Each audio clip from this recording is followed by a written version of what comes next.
केशवा रामकृष्ण हरी विठ्ठल केशवा रामकृष्ण हरी विठ्ठल केशवा रामकृष्ण हरी विठ्ठल केशवा रामकृष्ण हरी विठ्ठल केशवा रामकृष्ण हरी विठ्ठल केशवा रामकृष्ण हरी विठ्ठल केशवा रामकृष्ण हरी विठ्ठल केशवा रामकृष्ण हरी विठ्ठल केशवा रामकृष्ण हरी विठ्ठल केशवा हरे रामकृष्ण हरी विठ्ठल केशवा रामकृष्ण हरी विठ्ठल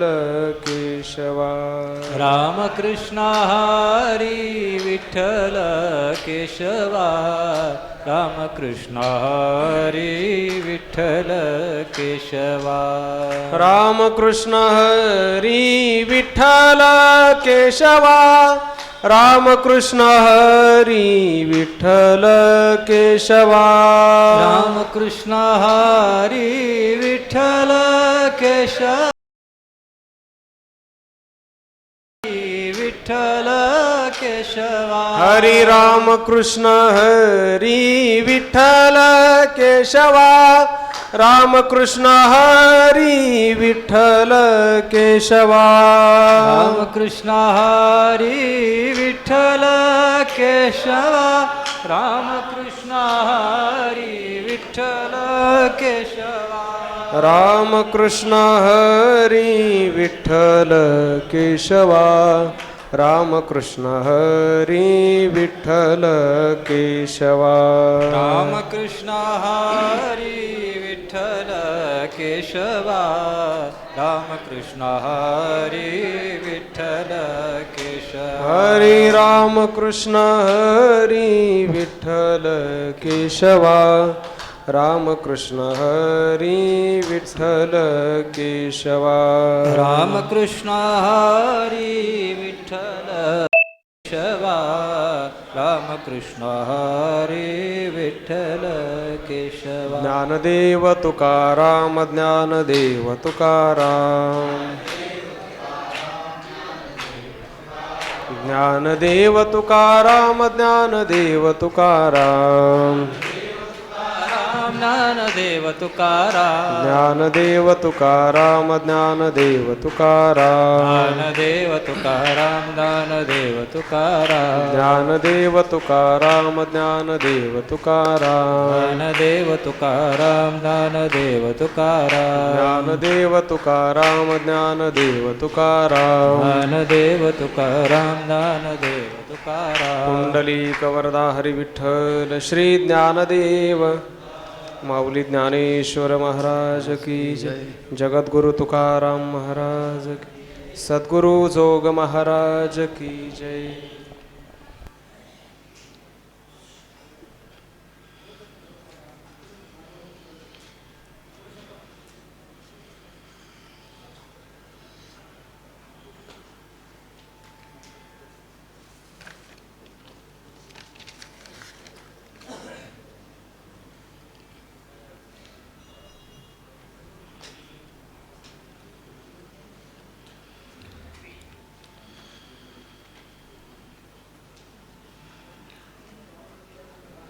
कृपावंत तुझे नाही तुमच्या पोटी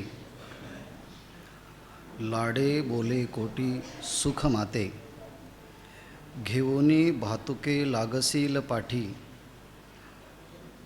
लाविसील होटी ब्रह्मरस आपुलिया पाखी घालिसी पाखर उदार मजवर कृपाळू तू तुका म्हणे आम्हा कारण गोविंदा वागविसी गदा सुदर्शन पवित्र सलीला इंद्रायणी मातेच्या तीरावरती संजीवन समाधीस्थ संत श्रेष्ठ श्री ज्ञानेश्वर महाराज विश्वरनिष्ठांची मांदियाळी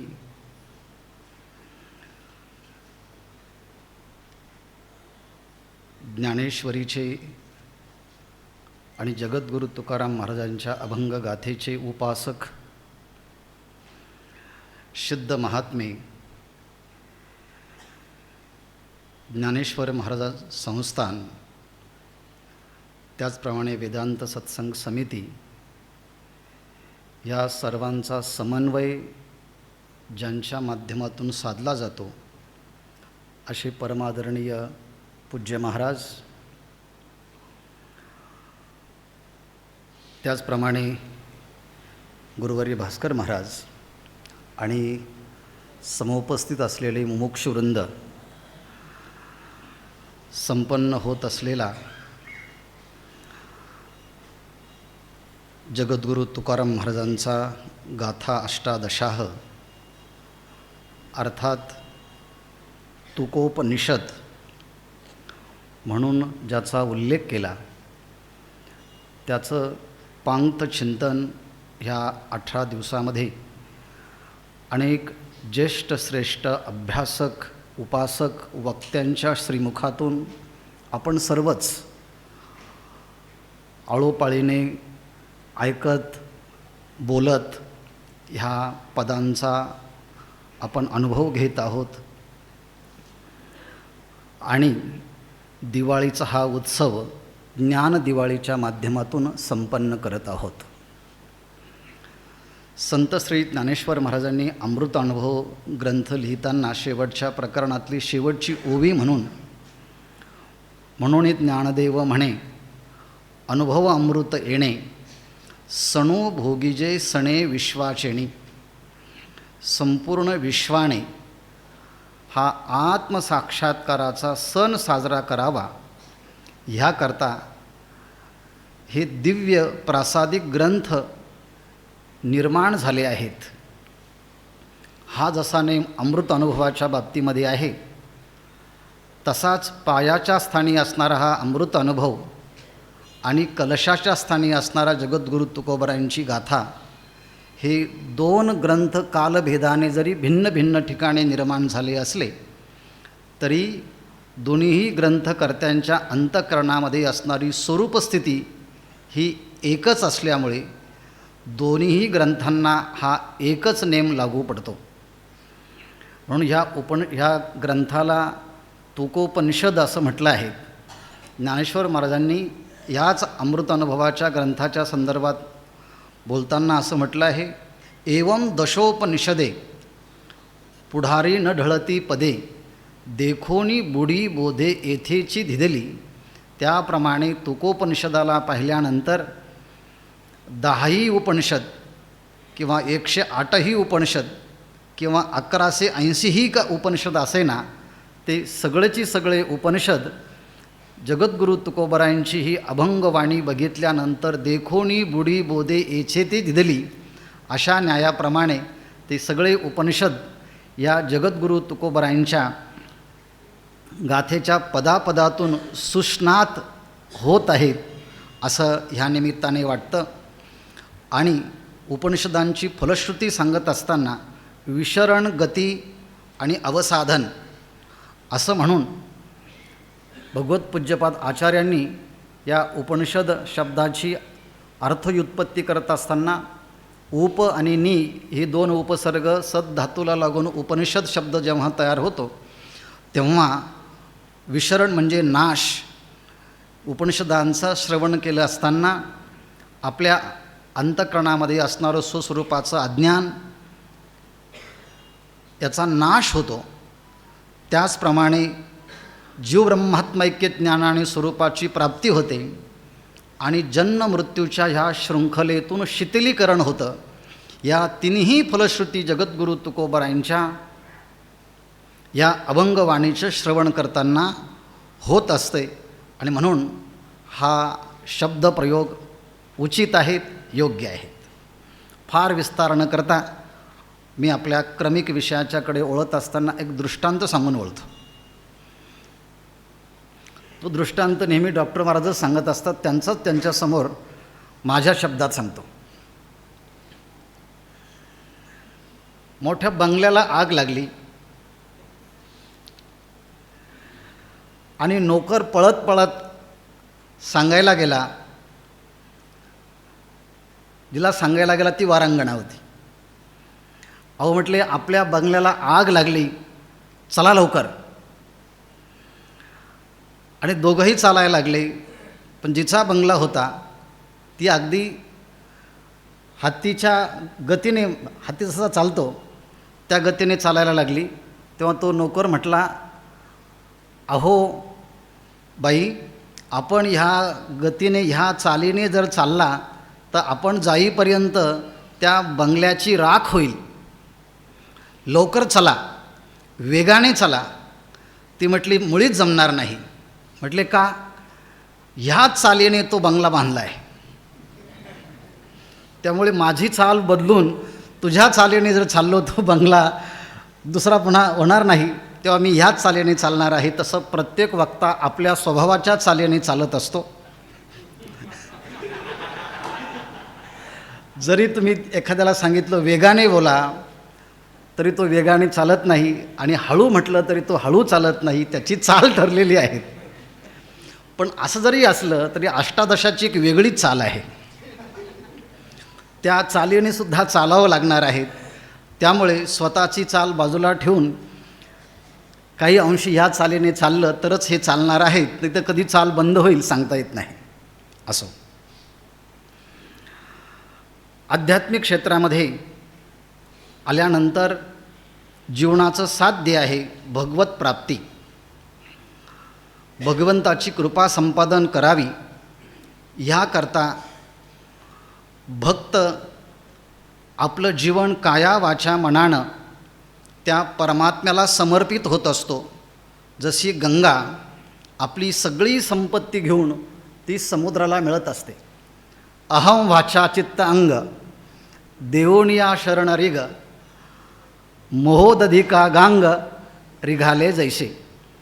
त्याप्रमाणे साधक देखील सुद्धा आपल्या अंतःकरणातलं मन, बुद्धी, चित्त हे सर्वची सर्व परमात्म्याला समर्पण करून तो भगवंताची कृपा संपादन करत असतो.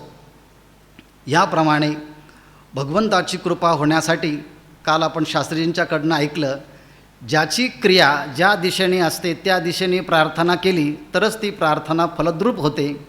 नाहीतर उत्तर दिशेच्या रेल्वेत बसायचं आणि मंत्र म्हणून मला दक्षिण दिशेला जाऊ दे म्हणून प्रार्थना करायची, असं म्हटलं की ती प्रार्थना पूर्ण होत नाही. ज्या दिशेचे प्रयत्न असले पाहिजे त्या दिशेमध्ये प्रयत्न जेव्हा असफल होतात तेव्हा प्रार्थना करावी लागते. कारण कर्तुराज्ञेया प्राप्यते फलम, परमात्म्याच्या कृपेनेच ते फल प्राप्त होत असल्यामुळे जगद्गुरू तुकाराम महाराज म्हणतात, देवा तुमच्या अंतःकरणामध्ये, तुमच्या पोटामध्ये माझ्याविषयी एक मोठी कृपा आहे आणि त्या कृपेमध्ये तुमचे पोटी दुजे नाही, तुमच्या अंतःकरणामध्ये माझ्याविषयी इतकिंचितही दुजाभाव नाही. आणि दुजाभाव नसून तुम्ही माझ्यावरती कृपा करत आहात. आणि कृपा करताना माझ्याशी जेव्हा तुम्ही अत्यंत प्रेमाने बोलतात, लाडाने बोलतात, तेव्हा माझ्या अंतःकरणामधलं सुख हे द्विगुणित होत असतं.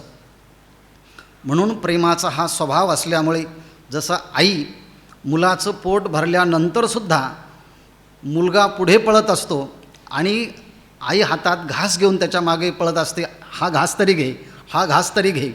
त्याप्रमाणे जगद्गुरू तुकाराम महाराज म्हणतात, देवा आम्ही तुला काया वाचा मनाने समर्पित झाल्यामुळे तू कधी भक्तीचा खाऊ तर कधी ज्ञानाचा खाऊ आमच्या होटाला लावतोस. घेऊन भातुके लागशील पाठी, भातुके घेऊनी पाठी लागशील. प्रेमाचं भातुक, भक्तीचं खाऊ किंवा कधीकधी आमचा अधिकार उंचावल्यानंतर अंतःकरणाचा मल विक्षेप निघून गेल्यामुळे आमचा अंतःकरण विवेक संपन्न, वैराग्य संपन्न झाल्यामुळे तू ब्रह्मरस होटी लावशील, आमच्या अंतःकरणाला ब्रह्मरस होटाला लावशील, म्हणजे ब्रह्मज्ञानाचा उपदेश करशील. आपणच देव होये गुरु, ह्या न्यायाप्रमाणे. इतकेच नव्हे तर तू आपल्या प्रेमाने, आपल्या आशीर्वादाने, आपल्या कृपाळू पदराने आम्हाला तुझ्या खाली ठेवशील. आपुल्या पाखे घालसी पाखर, उदार मजवर कृपाळ तू मजवर उदार आणि कृपाळ, तू माझ्यावरती उदार आहे आणि कृपाळ आहे आणि आपल्या प्रेमाच्या पांघरुणाने मला तू संगोपन करशील. एवढंच नाही, माझा योगक्षम चालवण्यासाठी देवा तुका म्हणे आम्हा कारण गोविंदा वागविसी गदा सुदर्शन. हे गोविंदा, आम्हा कारण सुदर्शन गदा वागविशी, आमच्या संरक्षणासाठी, परित्राणाय साधूनां विनाशाय च दुष्कृतां, ह्याप्रमाणे आमच्या संरक्षणासाठी गदा आणि सुदर्शन तू वागवतोस. अशा प्रकारे जगद्गुरू तुकाराम महाराज भगवंताला आपल्याविषयीची योगक्षमाची भूमिका सांगतात.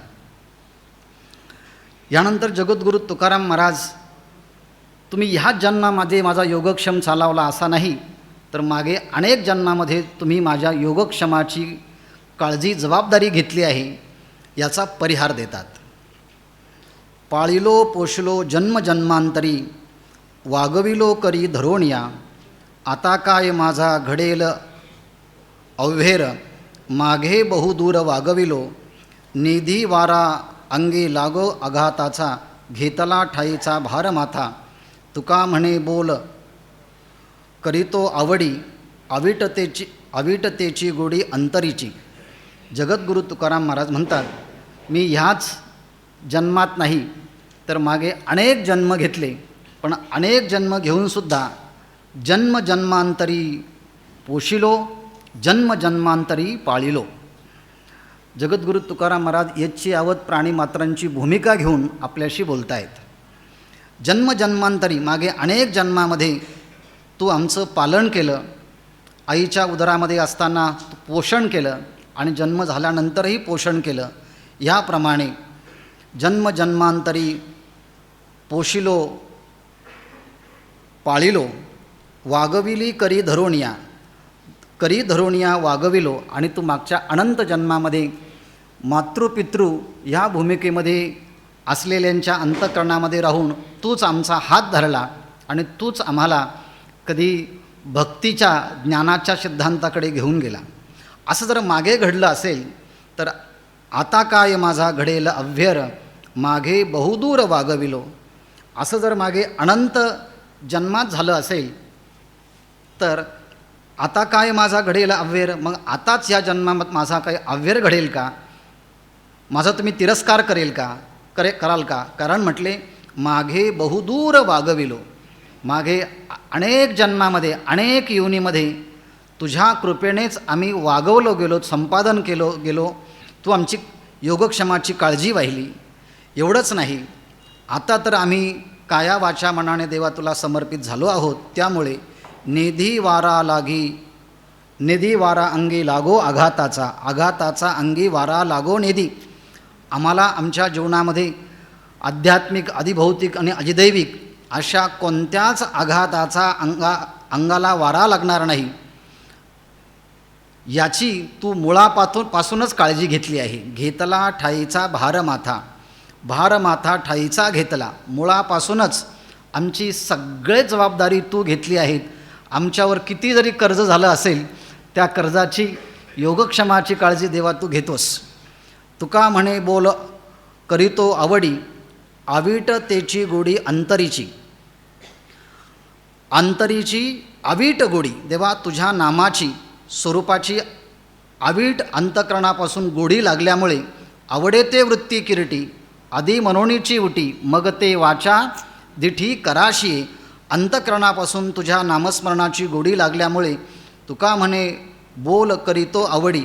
आणि म्हणून आवडीने आता तुझ्यासमोर माझं हे बोलणं, माझा हा संवाद मी तुझ्यासमोर करत आहे.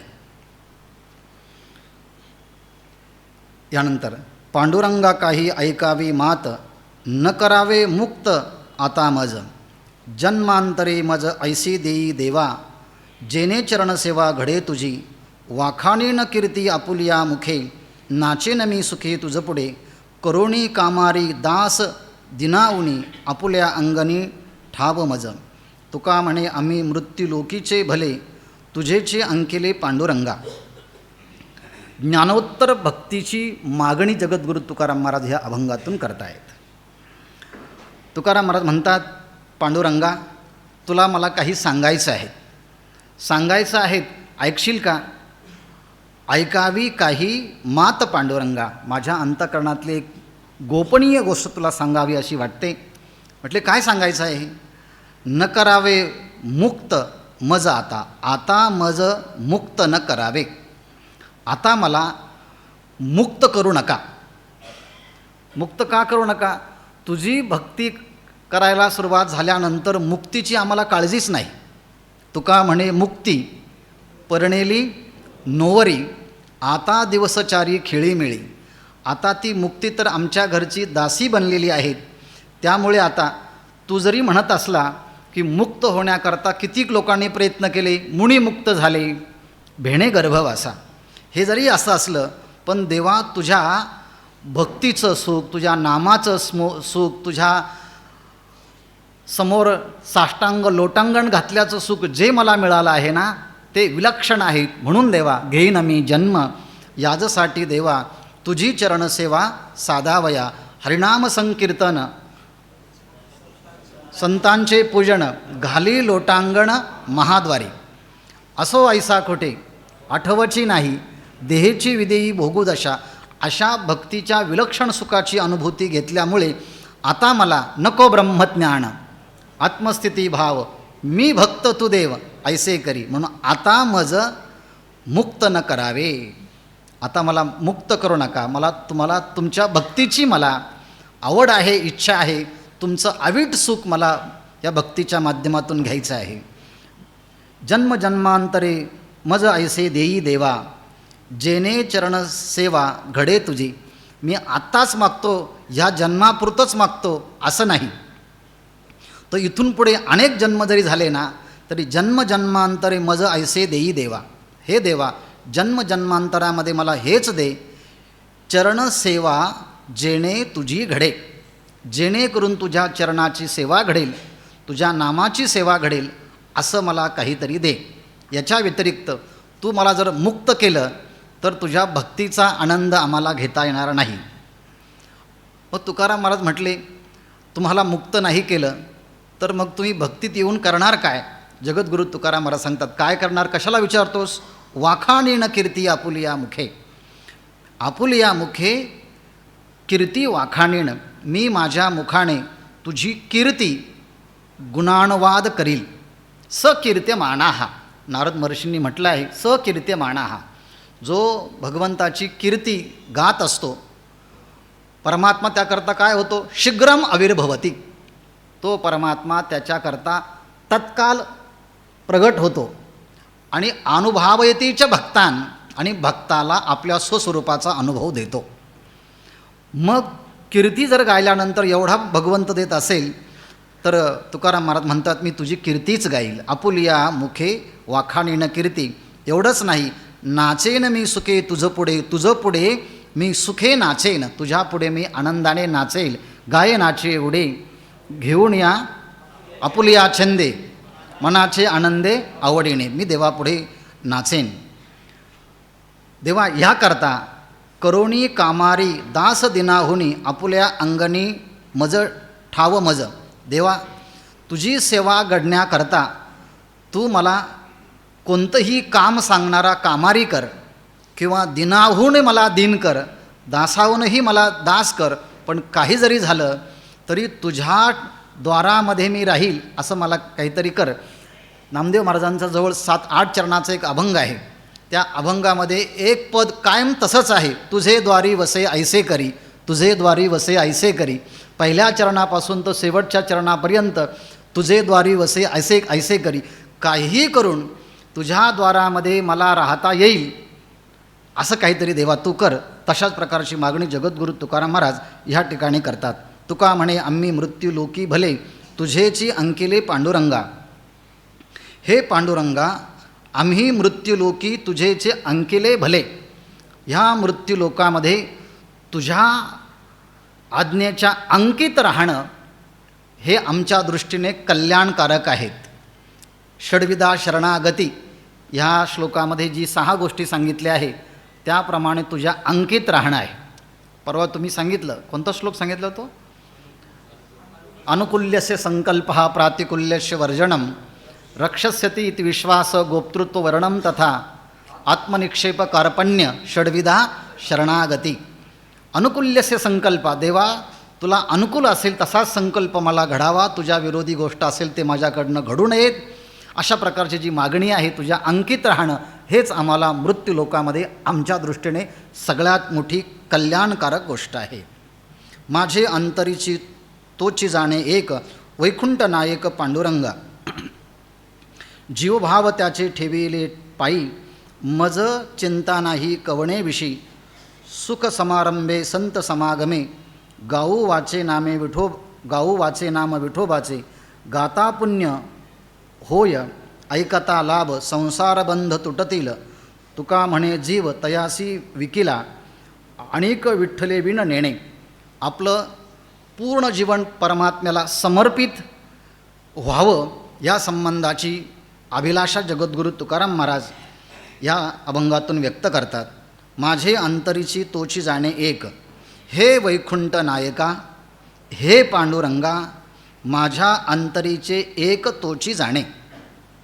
माझ्या अंतकरणामधला जो भाव आहे, जो प्रेम आहे, जी सद्भावना आहे, त्याचं खऱ्या अर्थानं जाणणारा तूच आहे. कारण सर्व भूतांच्या ठाई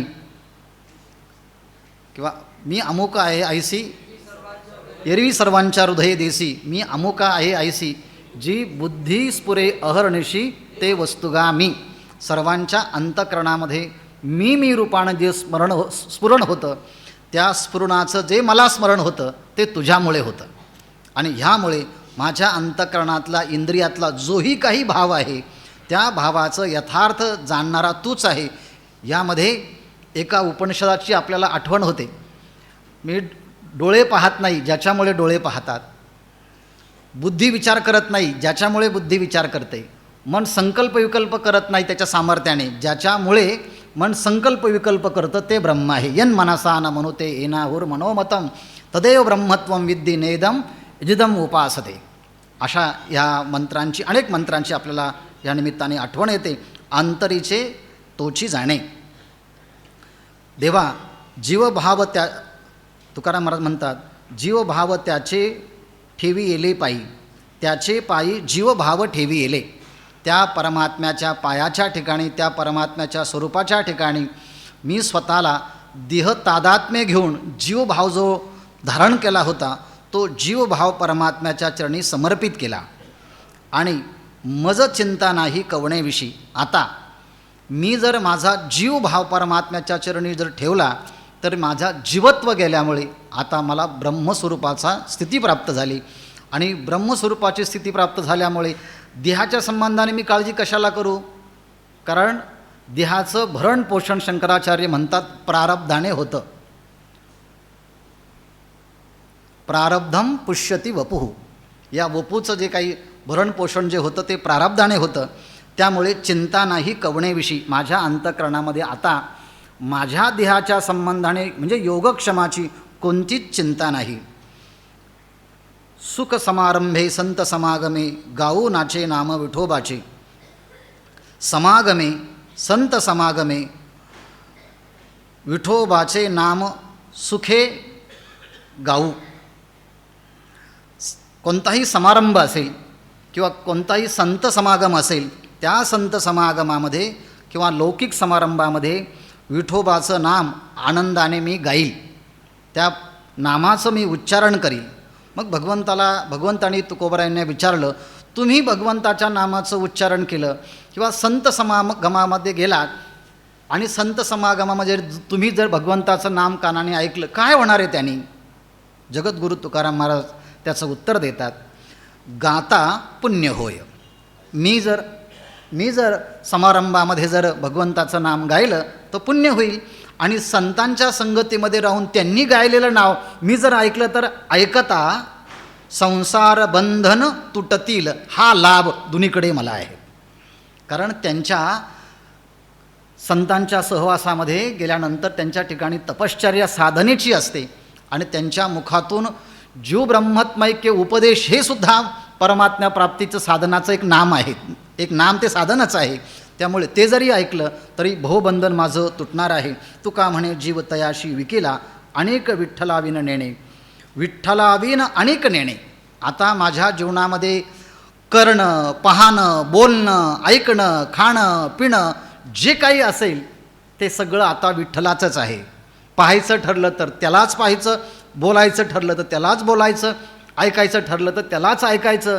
जीवाला सांगितलं तू आता इथं न राहता तू तेथे जाऊन तूही त्या ठिकाणी समर्पित हो. अनेक अभंग तुमच्यासमोर आले असतील. तुका म्हणे जीव तयाशी विकेला. आता मी माझा जीव त्याला दिला नाही, आता मी माझं अस्तित्वच त्या परमात्म्याला विकलं. म्हणजे आता माझं स्वतःचं स्वत्व यत्किंचितही राहिलं नाही. मी सगळंचे सगळं जे आहे त्या परमात्म्याला समर्पित केलेलं आहे. अशी पूर्ण समर्पित भावना या ठिकाणी व्यक्त करतात. पुढच्या अभंगामध्ये भगवंताची कथा सर्व गुणकारी कशी आहे याचं विश्लेषण पहा. कथा दुःख हरी, कथा मुक्त करी, कथा याची बरी विठोबाची. कथा पापनाशी, उद्धरिले दोषी, समाधी कथेशी मूढजना. कथा तप, ध्यान कथा अनुष्ठान, अमृत हे पान हरिकथा. कथा मंत्र जप, कथा हरिताप, कथा काळी काप कळीकाळासी. तुका म्हणे कथा देवाचेही ध्यान, समाधी लागून उभा कथे. पांडुरंगाची कथा ही सर्वश्रेष्ठ कशी आहे त्या कथेच्या संबंधाने सांगत असतात. कथाकार जेव्हा सांगायला लागतात ते त्यांचं एक वाक्य ठरलेलं असतं. भवबंधाची व्यथा निवारण करणारी ही कथा आहे असं पहिलं वाक्य असतं. मग तिथून पुढे बोलायला सुरुवात केली आहे. पण ही पांडुरंगाची कथा, ही भगवंताची कथा, मग भगवंताच्या गुणाची कथा असेल, लीलेची कथा असेल, त्याच्या धामाची कथा असेल, त्याच्या ऐश्वर्याची कथा असेल, ती कथा कशी आहे? कथा दुःख हरी. जीवाच्या अंतःकरणामध्ये असणारी जी कथा आहे त्या कथेने माणसाच्या अंतःकरणातील दुःखाचं हरण होतं. एवढंच नाही, कथा मुक्त करी. जन्म मृत्यूच्या भवसागरातून ही कथा मुक्त करणारी आहे. आता कोणती कथा घ्यायची? जो कथाकार ज्या कथेचा असेल ती कथा घ्या. भागवताची कथा असेल, आणखी रामकथा असेल, शिवपुराणाची कथा, अशी आपली ही आत्मकथा आहे. स्वामी विद्यानंद महाराज म्हणायचे ही काही रामाची कथा नाही, ही काही कृष्णाची कथा नाही. मैं आपके सामने आत्मकथा कथा कहने जा रहा हूँ. मी तुम्हाला आत्मकथा सांगतो आहे. आणि म्हणून ही कथा कधी ऐकायची? सकाळी, दुपारी, 3 सत्रात ऐकायची का 4 सत्रात ऐकायची? काल गुरुजींनी सांगितलं 1 सत्रात नाही, 2 सत्रात नाही, 3 सत्रात नाही, मग कधी? सदासेव्या. श्रीमद भागवती कथा, तिचं नेहमीच त्या कथेचं सेवन करावं. अहो म्हटले त्या कथेचं श्रवण केल्यानंतर होणार काय आहे? यस्य श्रवणमात्रेण, जिचं श्रवण केल्याबरोबर काय होणार आहे? हरिश्चित्तम समाश्रयेत. केनेप उपायेन मन कृष्णे निवेशयत. कोणत्या का उपायाने होईना आपलं मन त्या भगवंताच्या स्वरूपाच्या ठिकाणी स्थित झालं पाहिजे. हा कथेचा मुख्य भाग आहे. म्हणून कथा दुःख हरी, कथा मुक्त करी, कथा याची बरी विठोबाची. या सगळ्या कथेमध्ये विठोबाची कथाच मला बरी वाटते, चांगली वाटते, कारण तो मला जवळचा वाटतो आहे. कथा पाप नाशी, उद्धरिले दोषी. या कथेने काय होतं? पापाचे कळप पळती पुढे. कथा ही पापाचं नाश करणारी आहे. आणि अनेक पुराणांच्यामध्ये किती जरी पापी असले तर भगवंताची कथा ऐकल्यानंतर धुंदुककारीसारखे सुद्धा उद्धरून गेले, उद्धरिले दोषी. म्हणून श्रीमद भागवतामध्ये गोपीगीतामध्ये ते महाराजांनी गोपीगीत लिहिलं आहे. त्यामध्ये कथेच्या संबंधाने तो एक श्लोक आला आहे. कोणता श्लोक आला आहे? तव कथामृतम तप्त जीवनम कविभिरीडितम कल्मषापहम श्रवणमंगलम श्रीमदाततम भुवी गृणंती ते भूरिदा जनाः. त्याचं विश्लेषण तुम्हाला सगळ्यांना माहितीच आहे. तप्त जीवांना ही ती आनंद देणारी ती कथा आहे. आणि म्हणून कथा दोषी उद्धरिले, समाधी कथेशी मूढजना. मूढजनांना सुद्धा त्या विठोबाच्या कथेमध्ये समाधीचा अनुभव येतो. लुब्धली नादे लागली समाधी, मूढ जन नर नारी लोकारे. आणखीत कोणाकोणाला? पंडित, ज्ञानी, योगी, महानुभव एकची सिद्ध साधकारे. म्हणून ही पांडुरंगाची कथा समाधीचा अनुभव देणारी आहे. कथा तप, ध्यान, कथा अनुष्ठान. भगवंताची कथा ही तप आहे, भगवंताची कथा ही अनुष्ठान आहे. एवढंच नाही, भगवंताची ही हरिकथा अमृतपान देणारी आहे. तव कथामृतम, मरणाऱ्या जीवाला अमर करणारी ही पांडुरंगाची कथा आहे. तव कथामृतम तप्त जीवनम. कथा मंत्र जप, कथा हरिताप. भगवंताची कथा हाच मंत्र आहे, भगवंताची कथा हेच जप आहे. आणि भगवंताची कथा या कळीकाळ जीवाच्या पाठीमागं जो लागला आहे तो कळीकाळ देखील या कथेच्यामुळे निवारण होतो. जगद्गुरू तुकाराम महाराज म्हणतात, तुका म्हणे कथा देवाचेही ध्यान. भगवंताची कथा ऐकल्यानंतर त्या परमात्म्याचं वर्णन जेव्हा सुरू होतं पायापासून, तर त्या परमात्म्याचं वर्णन थांबतं भगवंताच्या मुखापर्यंत. चरणापासून सुरुवात होऊन मुखापर्यंत त्या परमात्म्याचं वर्णन केलं गेलं आहे. म्हणून सुंदर ते ध्यान. उभे विठेवरी करकटावरी ठेवून या, तुळशी हार गळा काशे पितांबर औढे निरंतर हेची ध्यान. मकर कुंडले तळपते श्रवणी कंठी कौस्तुभमणे विराजित. तुका म्हणे माझे हेची सर्व सुख पाहिन श्रीमुख आवडीने. खालून सुरू होते वरपर्यंत. आणि ही आहे पांडुरंग कथा, ही आहे विठ्ठल कथा. तुका म्हणे कथा देवाचे ध्यान, समाधी लागून उभा कथे. तो परमात्मा समाधीस्थ होऊन कथेमध्ये तो नाचतो आहे. अनेक आपल्याला संबंधाने सांगता येईल, पण विस्तार भयास तो सांगत नाही. देवा, मला असा काहीतरी उपाय सांग की तुझी प्राप्ती होईल. देवालाच देवाच्या प्राप्तीचा उपाय सांगितला आहे. काय ऐसा सांगा धर्म मज पांडुरंगा, तुझे पायी पावे ऐसे जेणे उगवे हा फासा. करी कृपादान तैसे बोलवी वचन, तुका म्हणे देवा माझे हृदय वसावा. वेगवेगळ्या भाष्यकारांनी वेगवेगळे अर्थ केलेले आहेत. हे पांडुरंगा, मज ऐसा काय धर्म सांगा.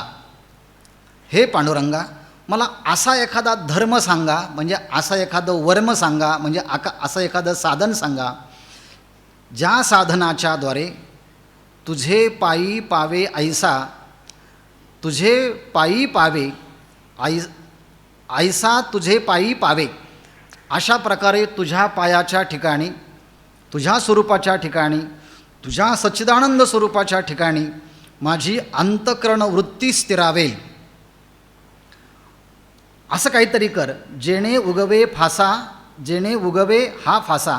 जन्म मृत्यूची जी काही शृंखला आहे ती शृंखला ही ब्रह्मादिक देवांच्यामध्ये लोक प्राप्त होऊनसुद्धा ती नष्ट होत नाही. त्यामुळे ब्रह्मादिक पदे दुःखाची शिराणी. आणि हे मला चांगलं कळालं आहे, त्याचं वर्म आम्हाला कळालं आहे. काय शेवटचं कडवं त्यामध्ये? तुका म्हणे त्याचे कळले आम्हा वर्म, जे जे कर्मधर्म नाशिवंत. पण आता हे आम्हाला नंतर कळालं, पण तुला अगोदर माहिती आहे ना, मग तू पहिल्यांदा सांगा आम्हाला, नंतर आम्ही सांगू. तुका म्हणे त्याचे कळले आम्हा वर्म.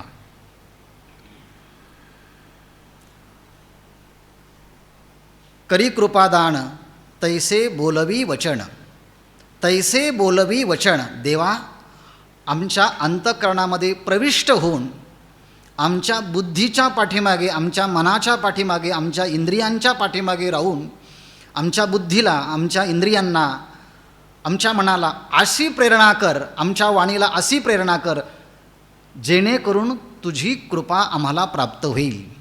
तैसे बोलवी वचन करी कृपादान, तुझ्या कृपेचं दान आम्हाला प्राप्त होईल असं आमच्याकडनं काहीतरी बोलून घे. तुका म्हणे देवा माझे हृदय वसावा. देवा माझे हृदय वसावा, या ठिकाणी दोन अर्थ केले आहेत. खंदरकर महाराजांनी वेगळा केला आहे, जोग महाराजांनी वेगळा केला आहे. हृदय वसावा, माझ्या हृदयामध्ये तुम्ही राहा असं काहीतरी करा. आणि दुसरं आहे माझं चित्त तुमच्या ठिकाणी राहील असं काहीतरी करा. जो अर्थ आपल्याला वाटेल तो तुम्ही घ्या. आपल्या जीवनाचं आत्मावलोकन पुढच्या अभंगामध्ये जगद्गुरू तुकाराम आज करतायत ते पहा. भला म्हणे जण परी नाही समाधान, माझे तळमळी चित्त अंतरेल दिसे हित, कृपेचा आधार नाही दंभ झाला फार, तुका म्हणे कृपे अंतराय कोण्या पापे. तुम्हाला अनेक प्रमाणं आठवतील, जसं एखादं प्रमाण आठवलं तर तुम्ही सांगाही मला. ह्यामध्ये जनकृपेची उपेक्षा करून भगवत कृपेची अपेक्षा केली असा ह्या अभंगातला मुख्य विषय आहे. साधन पंचकामध्ये 5 श्लोक सांगून त्यामध्ये 40 साधना सांगितल्या आहेत. त्या 40 साधनेमध्ये एक साधना अशी सांगितली आहे, जनकृपा नैष्ठुर्यमुत्सृज्यताम. सामान्य लोकांची जी कृपा आहे ना, त्या सामान्य लोकांच्या कृपेचा त्याग करावा. ते आता ते मला सांगणारच आहे, पुढच्या अनेक अभंग येणारच आहेत. जनांची कृपा ही बंधनाला कारणीभूत ठरते. कशी? तुकाराम महाराज म्हणतात, जन भला म्हणे, लोक मला चांगलं म्हणतात, वा वा काय सकाळी लवकर उठतात, इंद्राणीचं स्नान करतात, प्रदक्षिणा करतात, रोज चांगल्या प्रकारचा स्वाध्याय करतात, अनुष्ठान करतात.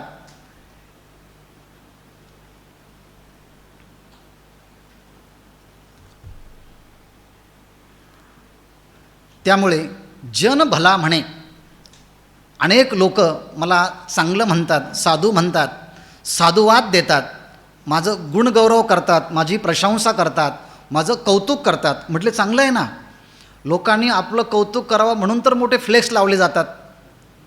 लोकांनी आपलं कौतुक करावं म्हणून तर त्या फेसबुकवरती व्हॉट्सअपवरती आपले छोटे छोटे कार्यक्रम करून दाखवले जातात. वा वा वा खूप चांगलं झालं, कौतुक करतात लोक. खाली त्यामध्ये सूचनाही देतात. मग हे तर आपल्या जीवनामध्ये होतं ना. पण जगद्गुरू तुकाराम महाराज म्हणतात, जन भला म्हणे, मला लोक चांगलं म्हणतात, पण खरं सांगू का, परी समाधान नाही. पण माझ्या अंतःकरणामध्ये मीच माझ्या अंतःकरणाचा साक्षी आहे. मला मात्र त्या लोकांच्या बोलण्याने थोडंसुद्धा समाधान होत नाही, शांती वाटत नाही, मन अंतर्मुख होत नाही, उलट मी अस्वस्थ होतो. अस्वस्थ होतं म्हणजे नेमकं काय होतं? तुकाराम महाराज म्हणतात, माझे तळमळी चित्त अंतरेले दिसे हित. माझे चित्त तळमळी, माझे चित्त ना तळमळतं. जसं लोक समजतात तसं मला आतून कुठे आहे, जसं लोक मानतात तसं मला आतून कुठे आहेत. जन मानवले वरी बाह्यात्कारी, तैसा मी अंतरी नाही झालो. लोक म्हणतात तशा प्रकारची माझी अंतःकरणाची वृत्ती कुठे आहे. आणि त्यामुळे त्या बोलण्याच्या, लोकांच्या बोलण्याच्यामुळे मला आतून असं वाटायला लागलं, हित अंतरले दिसे. उलट आत्मस्वरूपाच्या प्राप्तीचं हित जे आहे, त्या हितापासून मी कोसभर अंतरलो आहे. थोडं नाही, कोसभर मी लांब गेलेलो आहे. आणि त्यामुळे देवा, तुझ्या कृपेचा आधार मी शोधत आहे.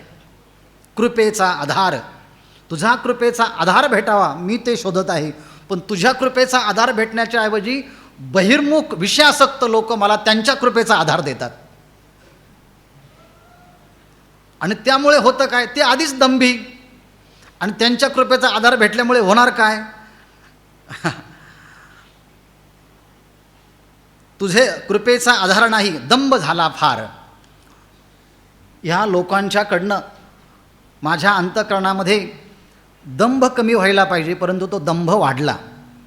दंभ म्हणजे काय, आहे ते, जे आहे ते नसणं आणि नसले ते दाखवणं. ज्ञानेश्वर महाराजांनी एक ओवी लिहिली आहे, जेणे सत्याचा भोकसा काढिला, असत्य तृणकुटा भरिला, तो दंभ रुडविला जगी ये. तुका म्हणे कृपे अंतराय कोण्या पापे. कोण्या पापे कृपे अंतराय. ह्या अशा कोणता पापाचा अडथळा आला की भगवंता तुझ्या कृपेला, तुझ्या कृपेचा अंतराय होत आहे. अंतराय शब्दाचा आहे अडथळा, प्रतिबंध.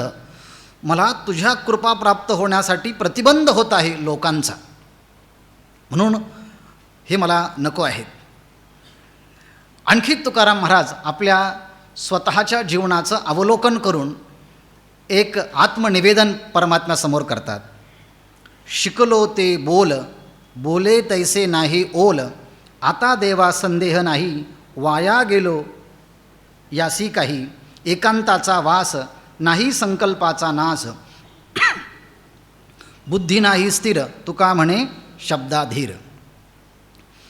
स्वतःचं अंतर्मुख अवलोकन जगद्गुरु तुकाराम महाराज ह्या अभंगामध्ये करतात. डॉक्टर महाराज या संबंधाने जे वाक्य सांगतात ते वाक्य उद्धृत करतो आणि मग ह्या अभंगा संबंधाने बोलतो. ते डॉक्टर महाराज नेहमी म्हणत असतात, शाळा कॉलेजमध्ये गेलं की काही कम्प्युटरचे शिक्षक असतात, काही गणिताचे शिक्षक असतात, काही विज्ञानाचे शिक्षक असतात, काही भूगोलाचे शिक्षक असतात, वेगवेगळ्या विषयाचे वेगवेगळे शिक्षक असतात. तसं आपण आळंदीला येऊन 4 वर्षे अभ्यास करतो आणि ज्ञानेश्वरीचा अभ्यास करतो, कोणी गाथेचा अभ्यास करतात, कोणी पंचदशीचा अभ्यास करतात, कोणी संगीताचा अभ्यास करतात आणि ते अभ्यास झाला की ज्याचा अभ्यास झाला आहे तेच सांगतात. एखाद्या भूगोलाच्या शिक्षकाने अमेरिकेच्या नकाशाचा विस्तार आयुष्यभर केला की अमेरिकेमध्ये काय काय आहे त्याचा नकाशा काढला, पण त्याला रिटायरमेंटच्या वेळेस विचारलं, तुम्ही अमेरिकेचा इतिहास सांगून इतिहास सगळे आम्हाला ते नकाशा सांगितला, तुम्ही कधी अमेरिका पाहिली का? अहो म्हटले अमेरिकेला गेलोच नाही कधी. मग तुम्ही काय केलं? आम्ही फक्त नकाशाचं वर्णन केलं. तसं जगद्गुरु तुकाराम महाराज म्हणतात, अनेक पुराणं अनेक शास्त्र हे गुरूंच्याकडनं शिकलो, म्हणजे आपलं प्रतिनिधित्व करून जगद्गुरु तुकाराम महाराज बोलत आहेत की शिकलो. काय काय शिकलो? आपण जे जे शिकलो असेल ते ते त्यांनी मनात धरायचं. शिकलो, संगीत शिकलो, व्याकरण शिकलो, साहित्य शिकलो, दर्शन, सगळं दर्शनांचा अभ्यास केलो, शिकलो. बरं झालं म्हटले शिकला. नुसतं शिकलो नाही म्हटले, बोल ते बोल बोले, शिकलो ते बोल बोले. जे आम्ही शिकलो तेच आयुष्यभर सारखं बोलत राहतो. अहो म्हटलं चांगलं आहे ना ते. अहो चांगलं आहे, पण जे आम्ही बोलतो तैसे ओल नाही. जसं आम्ही बोलतो तसं आपल्या अंतःकरणामध्ये तशा प्रकारची सद्भावना नाही, तसं फिलिंग्स नाही असं म्हणतात आता. तशी भावना नाही, संवेदना नाही तशी. हा मराठीमध्ये फिलिंग. तशा प्रकारची संवेदना नाही. कंठी प्रेम दाटे, नयनी निरलोटे, हृदयी प्रगटे. अशी हा अभंग चालीने आपण अनेक चाली म्हटल्या, पण त्या चाली म्हणताना कुठे डोळ्यात पाणी आलं, कुठे रोमांच आला. मी एक चिन्मय मिशनमध्ये असताना एक आजी होती, तिने आयुष्यभर गुरूंची सेवा केली. तिने नामस्मरण ऐकलं की तिला अष्टसात्विक भाव यायचे, म्हणून नामस्मरण सुरू झालं की तिला लांब घेऊन जायचे कुठेतरी, तिच्या कानावर नको येऊ द्यायला, कारण ते नाव आलं की ती दिवसभर शुद्धीवरच नाही यायची. याचं कारण एक आहे, त्या साधनेचा ओलावा हा अंतःकरणामधून तसा येतो. जगद्गुरु तुकाराम महाराज सांगतात, शिकलो ते बोल बोले, तैसे ओल नाही, तसा ओलावा नाही, तशा प्रकारची स्थिती नाही. आता देवा संदेह नाही, वाया गेलो यासी काही, वाया गेलो यासी काही संदेह नाही. मला आता पक्का माझ्या स्वभावाचा निश्चय झालो, देवा मी पक्का वाया गेलो. खरं सांगू का, आता तू जरी काही केलं तरी काही होणार नाही, मी वायालाच गेलो आहे. का असं म्हणतास? तुकाराम महाराजांना देव म्हणतात, तुम्ही असं का म्हणतात, वाया गेलो असं का म्हणतात? कारण साधक म्हटल्यानंतर जे अंतःकरणामध्ये व्हायला पाहिजे ते काहीच होत नाही. मी काय व्हायला पाहिजे? अहो म्हटलं, एकांताचा वास नाही, मनाचा संकल्पाचा नाश नाही, बुद्धी स्थिर नाही आणि शब्दामध्ये धैर्य नाही. पुढं सांगतात, एकांताचा वास नाही, संकल्पाचा नाश नाही, बुद्धी स्थिर नाही, तुका म्हणे शब्दा धीर नाही. एकांताचा वास, एकांते सुखमास्यताम परतरे चेतस समाधी यताम, काळ सारावा चिंतणे. लोकांना लोकांमध्ये राहावं वाटतं, एकांतामध्ये जर गेलात कधी राहिलात तर घर खायला निघाला असं वाटतं. म्हणजे काही लोकांना सायकॅट्रिकमध्ये ते मानस उपचार घ्यावा लागतो. एकांतात राहिले की त्यांना भीती वाटते, कारण ते सतत बहिर्मुख असतात. एकांताचा वास नाही, संकल्पाचा नाश नाही. मनामध्ये जे काही संकल्प विकल्प आहे विषयांच्या विषयी, त्याचा नाश कधी करण्याचा प्रयत्न केला नाही. संकल्पाचा नाश कधी होतो? काम जानामी ते मूलम. संकल्पात किल जायसे. हे कामा, तुझा नाश करण्याचं मूळ मला माहिती आहे. संकल्पाचा नाश केला की कामाचा नाश होत असतो, परंतु संकल्पाचा नाश कधी करण्याचा प्रयत्नच केला नाही. तू का म्हणे बुद्धी स्थिर नाही. बुद्धी, सगळे जगातले पदार्थ अस्थिर आहेत आणि अस्थिर पदार्थावर लक्ष केंद्रित करून माझी बुद्धी अस्थिर झाली आहे. जगामध्ये फक्त तू एकच स्थिर आहे आणि तिथे माझी बुद्धी जात नाही. त्यामुळे बुद्धीही स्थिर नाही आणि संतांनी सांगितलेल्या वाक्यावरती विश्वास ठेवण्या एवढं धैर्यही नाही. तुका म्हणे शब्दाधीर नाही, शब्दांच्यामध्ये धैर्य नाही. उचिताचा दाता कृपावंत तू अनंता, कारे न घालसी धाव, तुझे उच्चारिता नाव. काय बळ बुद्धी, काय बळ युक्ती, नाही तुझे अंगी शक्ती. तुका म्हणे तू विश्वंभर, ओस माझे का अंतर, माझ्यावरती तू कृपा का करत नाहीस. अशा प्रकारची मागणी जगद्गुरू तुकाराम महाराज या अभंगामध्ये करतायत. हे अनंता, हे कृपावंता, हे दात्या,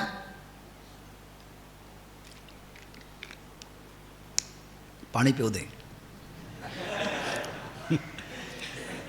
देश परिच्छेद नाही, वस्तू परिच्छेद नाही, काल परिच्छेद नाही, असा तू अनंत आहेस. अनेक दिनांच्यावरती तू कृपा केली आहेस आणि अनेकांना उचित त्यांच्या अधिकाराप्रमाणे त्यांना फळ दिलं आहे. असं जर सगळं तुझ्या संबंधाने आहे तर कारे न घालसी धाव, हे जर सगळ्यांच्या बाबतीत तू करत असशील आणि मी जर तुझा भक्त असेल तर माझ्याकरता तू धावून का येत नाहीस. अशा प्रकारची तक्रार जगद्गुरू तुकाराम महाराज पांडुरंगाच्या समोर पांडुरंगाची करतात. तुझे उच्चारिता नाव, तुझे उच्चारिता नाव, कारे न धाव घालीशी. तुझं रात्रंदिवस मी नामाचं उच्चारण करतो आणि माझ्याकरता तू धावून येत नाही, असं का? का? मला तुला प्रश्न विचारायचा आहे, माहिती आहे का? असं मला वाटतं, काय तुझ्या अंगी बळ नाही, काय तुझ्या अंगी युक्ती नाही, काय तुझ्या अंगी शक्ती नाही. सांग बरं, माझ्या ठिकाणी दोषांचं निवारण करण्याची शक्ती काय तुझ्या अंगामध्ये नाही का? माझ्या ठिकाणी जे काही बुद्धिमांद्य आहेत ते निवारण करण्याकरता तुझ्या ठिकाणी युक्ती नाही का? तुझ्या ठिकाणी बळ नाही आहे का? बळ, मला असं वाटतं तुझ्या ठिकाणी बळही आहे, शक्ती आहे, युक्ती आहे, पण तू धावून का येत नाहीस? तू तुझं नाव खोटं केलं ना. तुका म्हणे तू विश्वंभर, ओस माझे का अंतर. तू विश्वाचं भरण पोषण करतो, विश्वामध्ये तू भरून आहेस, व्यापक आहे, पण सगळीकडे भरून जरी असला तर माझं अंतःकरण मात्र तुझ्या कृपेच्या शिवाय ओस आहे, रिकामं आहे. असं असताना तू माझ्याकडे का धावून येत नाही. अशा प्रकारची तक्रार जगद्गुरू तुकाराम महाराज पांडुरंगाच्या समोरच करतात. वहावतो पुरी आता उचित ते करी, माझी शक्ती नारायणा किंवा भाकावी करुणा. आम्हा ओढी काळ तुझे क्षीण झाले बळ, तुका म्हणे ओढी जीव मातेची या ओढी. जगद्गुरू तुकाराम महाराज पांडुरंगाच्या समोर पांडुरंगाला आईच्या ठिकाणी समजून, ती आई जशी बाळाचं कल्याण करण्याकरता तिच्या अंतःकरणामध्ये बालकाच्या विषयी असणाऱ्या प्रीतीने त्याच्याकडे धावत येते, त्याला ओढून आपल्याकडे नेते, तसा तू असं का करत नाही. अशा प्रकारची मागणी जगद्गुरू तुकाराम महाराज करतायत. देवा, तू प्रतिज्ञा केली आहे गीतेमध्ये. म्हटले काय प्रतिज्ञा केली? तेषामहं समुद्धर्ता मृत्यू संसार सागरात, भवामी नचिरात पार्थ मय्यावेशी तचे तसा. मग तू जर भवसागरातून तुझ्या भक्तांना काढतो हे जर खरं असेल तर माझ्याकडे पहा ना. म्हटले काय पाहू? पुरी वहावतो. मी ह्या जन्म मृत्यूच्या पुरामध्ये वाहून चाललेलो आहे आणि ह्याकरता आता उचित ते करी. आता तू मला योग्य आहे ते कर, म्हणजे मला ह्या भवसागरातून वरती काढ. आता उचित ते करी, मला ह्या भवसागरातून काढ. मग तुकाराम महाराजांना देव म्हटले तुम्हाला काढा ना वरती. ते म्हटले एवढं सामर्थ्य मला नाही. मग तुमच्यात सामर्थ्य तरी काय आहे? माझी शक्ती नारायणा कीव भाकितो करुणा. माझी शक्ती करुणा भाकावी कीव भाकावी हे नारायणा एवढीच आहे. तुझ्याविषयी प्रार्थना करावी, तुला काकुळती यावं, तुला नमस्कार करावा, तुला प्रार्थना करावी आणि तू नरांचा अयनस्थान नारायण असल्यामुळे तू मला ह्या भवसागरातून काढावं अशी माझी विनंती आहे. आम्हा ओढी काळ तुझे क्षीण झाले बळ. प्रश्न विचारतात. आम्हाला काळ ओढी, आम्हाला काळ हा क्षणाक्षणाला स्वरूपापासून दूर घेऊन चाललेला आहे, जन्ममृत्यूच्या भवसागरात घेऊन चाललेला आहे. मग असं असताना तेषामहम समुद्धरता अशी प्रतिज्ञा केली आणि आता तू माझ्याकरता ती प्रतिज्ञा पूर्ण करत नाही. मला असं वाटतं तुझं बळ काय आता क्षीण झालं, तुझे बळ क्षीण झाले. तुका म्हणे ओढी जीवा मातेची या ओढी, मातेची या जीवा गोडी ओढी. मातेच्या अंतःकरणामध्ये आपल्या मुलाच्या विषयी एक गोडी असते, मातेची एक ओढ असते.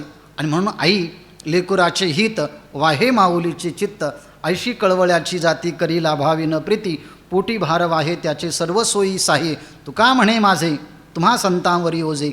त्याप्रमाणे हे आई, हे भगवन, हे नारायणा, आता तू माझ्याकरतासुद्धा त्या आईप्रमाणे कर आणि ह्या भवसागरातून मला काढून तुझ्याकडे घे.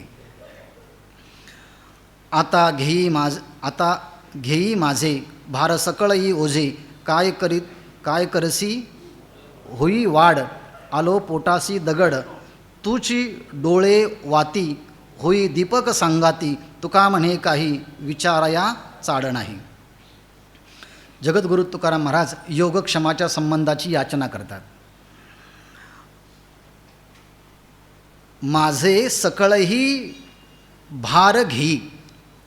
हे देवा, माझा भार, माझं ओझं, माझी जबाबदारी, माझी योगक्षमाची सगळी जबाबदारी तू आपल्या डोक्यावरती घे, तू आपल्या ठिकाणी घे. सकळही माझे ओझे घेई. याचं कारण एक आहे, जर मी गुणवान असतो, चारित्र्यसंपन्न असतो, भक्तिवान असतो, चांगलं असतं, तो माझं कौतुक केलं असतं. पण खरं सांगू का, आलो पोटासी दगड, माझ्या ठिकाणी कोणताच गुण नाही. असं समज की मी तुझ्या पोटाला दगडच आलो आहे. पण जरी पोटाला दगड म्हणून जरी आला तरी आईच्या ठिकाणी पुत्राच्या विषयी वात्सल्य असतं. ते वैद्य महाराज म्हणायचे, त्या मुलाचं पोट वेगळं दिसतं आहे, डोळे वेगळे दिसत आहेत, पाय वेगळे दिसत आहेत. त्यांच्या भाषेत मी काही सांगत नाही, पण तरी देखील ती आई आपल्या मुलाला म्हणते, माझा राजा, माझा सोन्या. त्याच्यात काही तथ्य नाही. तो ढेरपोटे आहे असं म्हणायचे, तो चिपड्या डोळ्याचा आहे असं म्हणायचे ते. असो, आणि म्हणून पोटासी दगड आलो. देवा, मी तुझ्या पोटाला दगड म्हणून आलो आहे, पण आईचं अंतःकरण मोठं आहे ना, म्हणून वाढ होई करशी, काही वाढ होई करशी. तू तुझं मन वाढ कर, म्हणजे मोठं कर, उदार कर, विशाल कर, आणि माझ्या दोषाकडे लक्ष देऊ नको. तूच माझं सर्व काही आहे. सर्व काही म्हणजे काय? तूची डोळे वाती, होई दीपक सांगाती. देवा, मला काही दिसत नाही, मी अज्ञानीच आहे. तू तर प्रतिज्ञा केले, ददामी बुद्धी योगंतम येन मामुपयांती ते.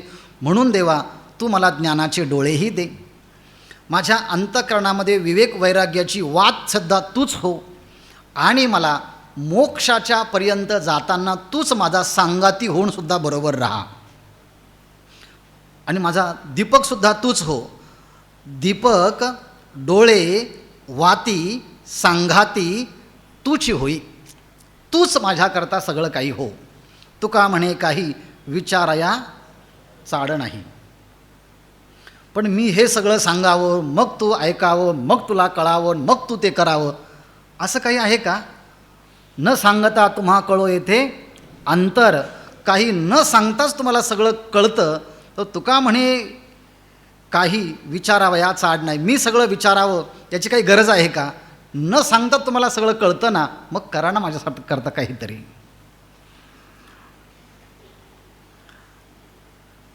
असोत हे बोल अवघे तुची भांडवल, माझा मायबाप देवा सज्जन सोयरा केशवा.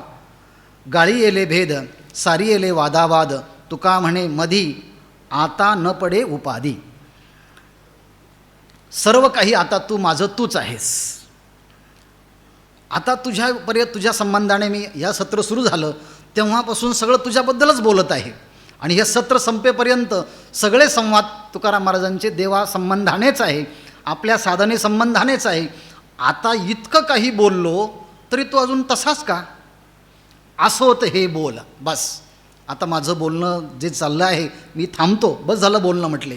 कारण का? अवघे तूच भांडवल, तूच अवघे भांडवल.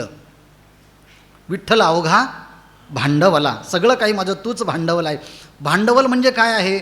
मी जर घरामध्ये असेल तर सगळे संबंध देवा हे तुझ्या संबंधाने लावले आहे. विठ्ठल माये बाप चुलता, विठ्ठल भगिनी आणि भ्राता, विठ्ठले बिन चाड नाही गोता.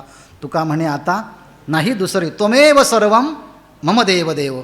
माझा देवा, माझा बाप, देवा माझी माय, हे केशवा सज्जन सोयरा, माझा तूच आहे. सगळं काही तूच आहे. मग सगळं जर तू आहे, तू माझ्याकरता काय काय केलं आहे? गाळी येले भेद, वादा वाद सारी येले. तू सगळे जे काही भेद आहे त्या सगळ्या भेदांचं निवारण केलं आहे. भिद्यते हृदय ग्रंथी, छिद्यंते सर्व संशया, क्षीयंते चास्य कर्माणी, तस्मिन दृष्टे परावरे. तुमच्या पाहण्यात काही नाही ना? गाळी येले भेद, जे काही भेद आहेत जीवाच्या संबंधाने असेल, जडाच्या संबंधाने असेल, ईश्वराच्या संबंधाने असेल आणि त्यांच्या अंतर्गत असतील ते लावून घ्या ज्याच्या त्याचे. किंवा तू सगुण आहेस का निर्गुण आहेस,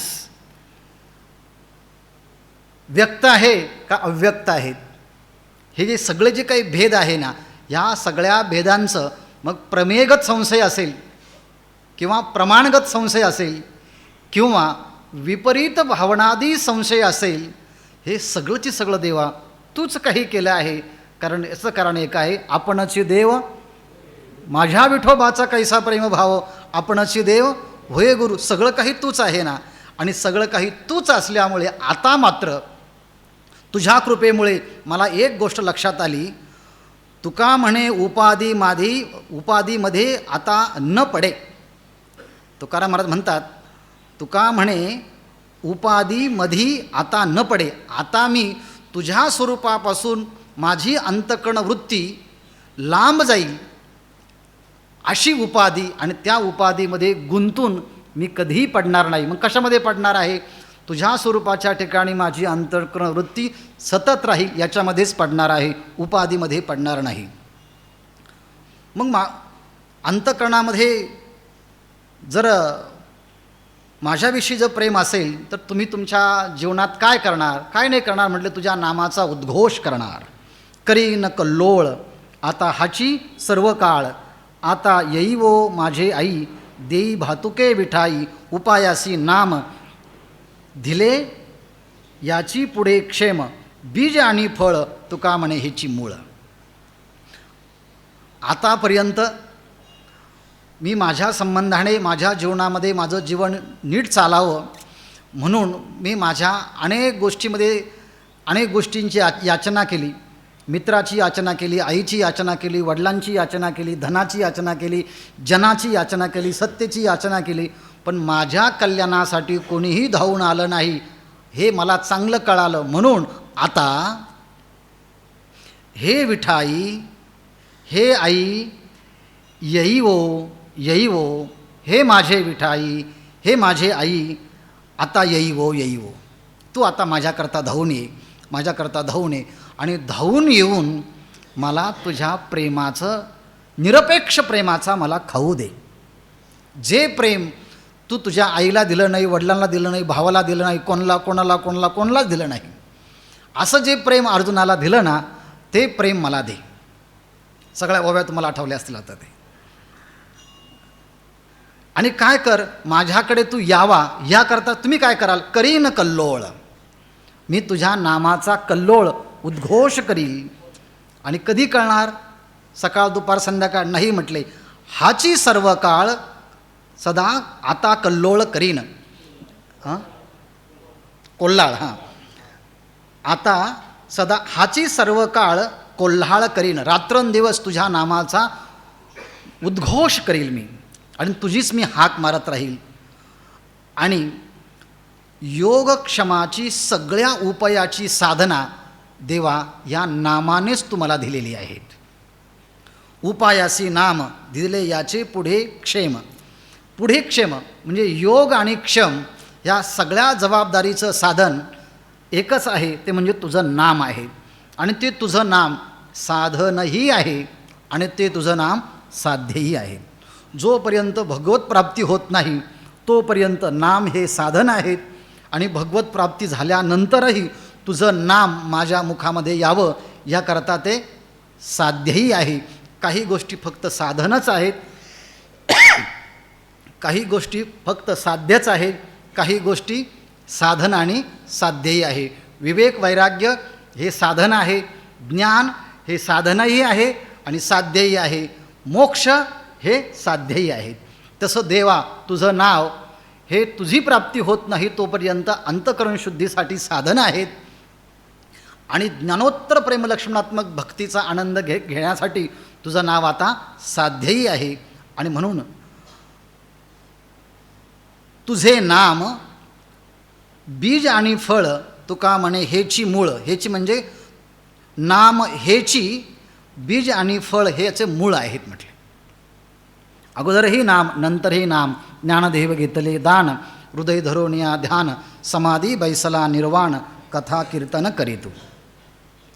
धनासी धन करी आपणा जतन, तुझं आळवितो गोडी पांडुरंगा खरी जोडी. जेविल्याचे खरे वरी उमटे ढेकरे, तुका म्हणे धाय तेथे कोठे उरे हाय.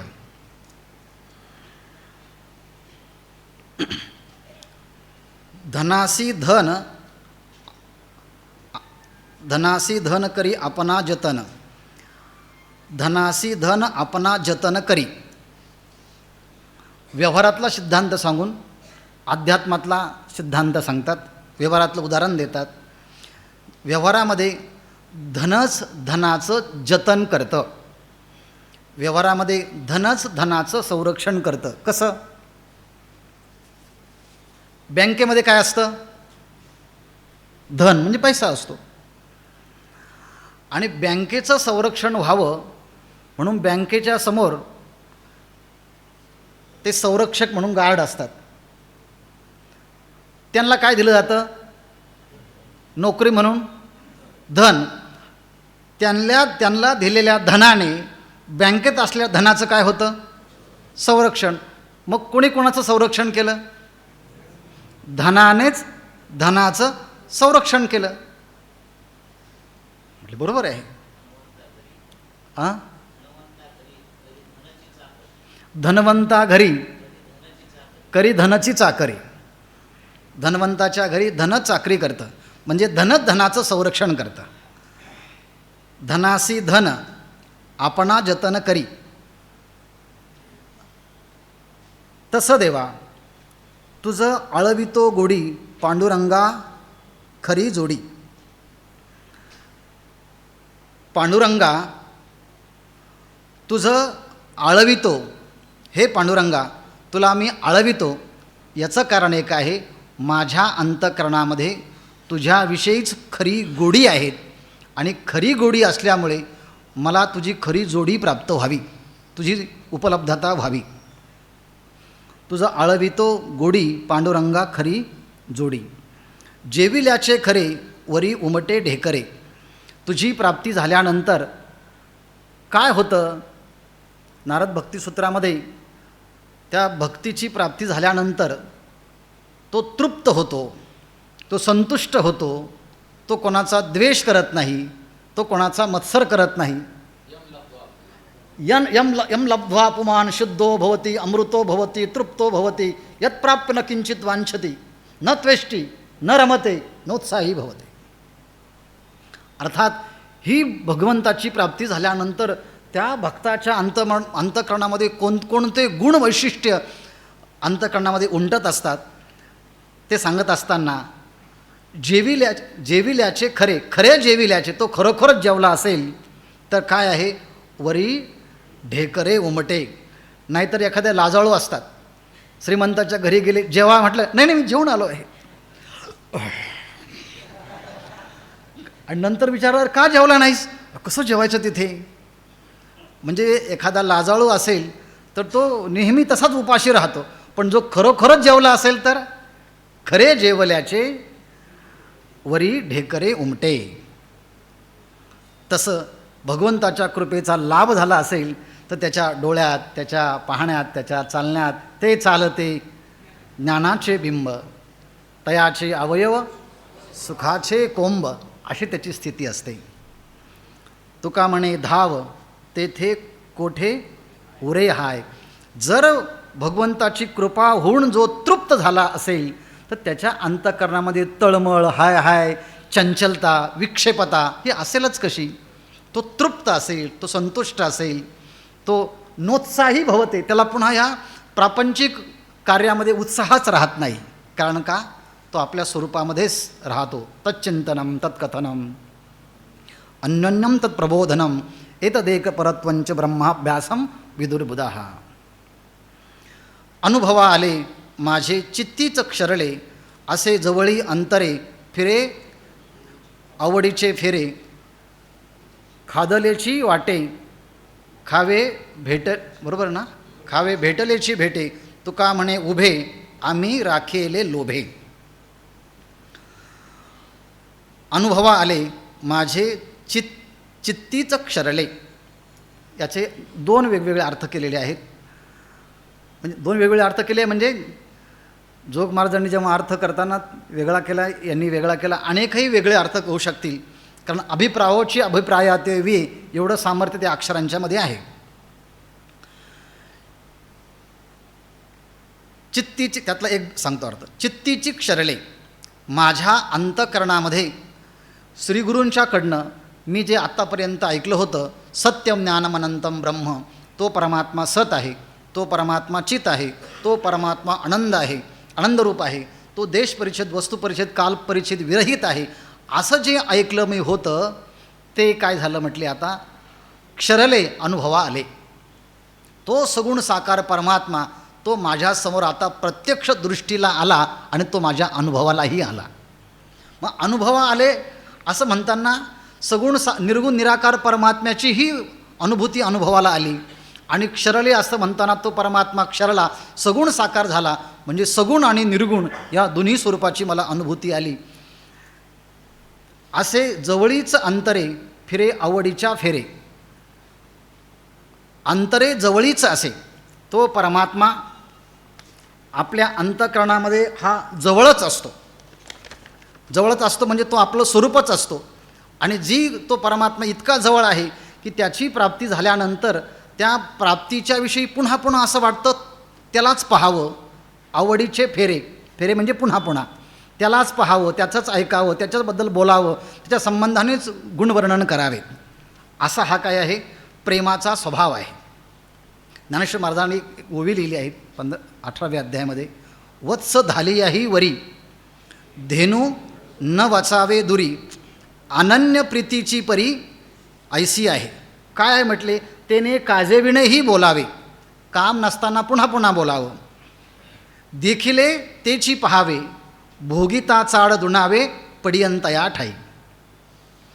असं कुठं असतं म्हणजे जिथे प्रेम असतं ना तिथे अशा गोष्टी असतात. ऐसी ही प्रेमाची जाती, अशी प्रेमाची जात आहे. जे पाहिलं तेच पुन्हा पाहायचं, जे बोललं तेच पुन्हा बोलायचं, जे पुन्हा ऐकलं तेच पुन्हा ऐकायचं, काही नवीन नसतं, काही नवीन नसतं.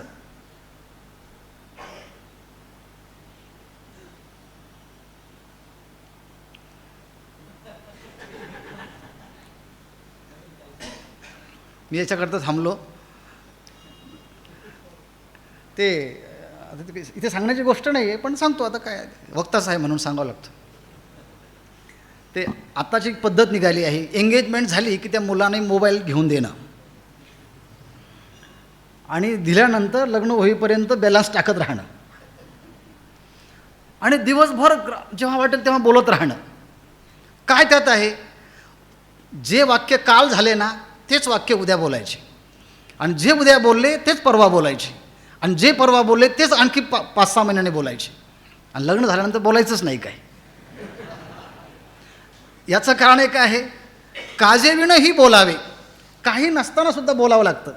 याचं कारण आहे काय, जिथे प्रेम आहे ना तिथे प्रेमाच्या व्यक्ती आबोल राहिला तर माणसं अस्वस्थ होतात. तीच भगवंताची आणि अर्जुनाची स्थिती ज्ञानेश्वरीमध्ये अनेक अध्यायाच्यामध्ये आपल्याला पाहायला भेटते.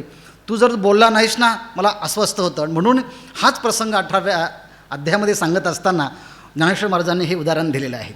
आणि अव्यवहार्य वस्तू व्यवहारामध्ये आणण्याकरता दोन प्रेमाच्या व्यक्तीचा संवाद व्हावा लागतो, तरच या गोष्टी होतात. म्हणून देवा तू माझ्या अंतःकरणामध्ये आहे आणि तू माझ्या आवडीचा एवढा आहे की तुझ्या इतक्या आवडीची गोष्ट जगामध्ये नाहीच. ते तर प्रियाची परमसीमा, भेटे माऊली आत्मा, ते खेवे आटे डिंडीमा संसारिक हे. आणि म्हणून तुलाच पुन्हा पुन्हा पाहावं ऐकावं असं वाटतं. खादलेची वाटे खावे, भेटलेची भेटे. जे भेटलं तेच पुन्हा पुन्हा भेटावं आणि जे आपण खाल्लं आहे तेच पुन्हा पुन्हा खावं. कारण काय आहे, ही भौतिक जगाची रीतच आहे. तुका म्हणे उभे आम्ही राखिले लोभे, तुका म्हणे लोभे आम्ही उभे राखिले. देवा आम्ही आमच्या प्रेमानं, आम्ही भक्तीने तुला विटेवरती उभा केला आहे. तुला त्या पुंडलिकाने विटेवरती उभा ठेवलेला आहे. कारण का, ही प्रेमाची जात आहे. जगद्गुरु तुकाराम महाराज पुढच्या अभंगामध्ये अंतःकरणामध्ये तशी स्थिती जर झाली नाही तर बाहेरची स्थिती काही उपयोगाची नाही, हे सांगण्याकरता पुढचा अभंग पहा.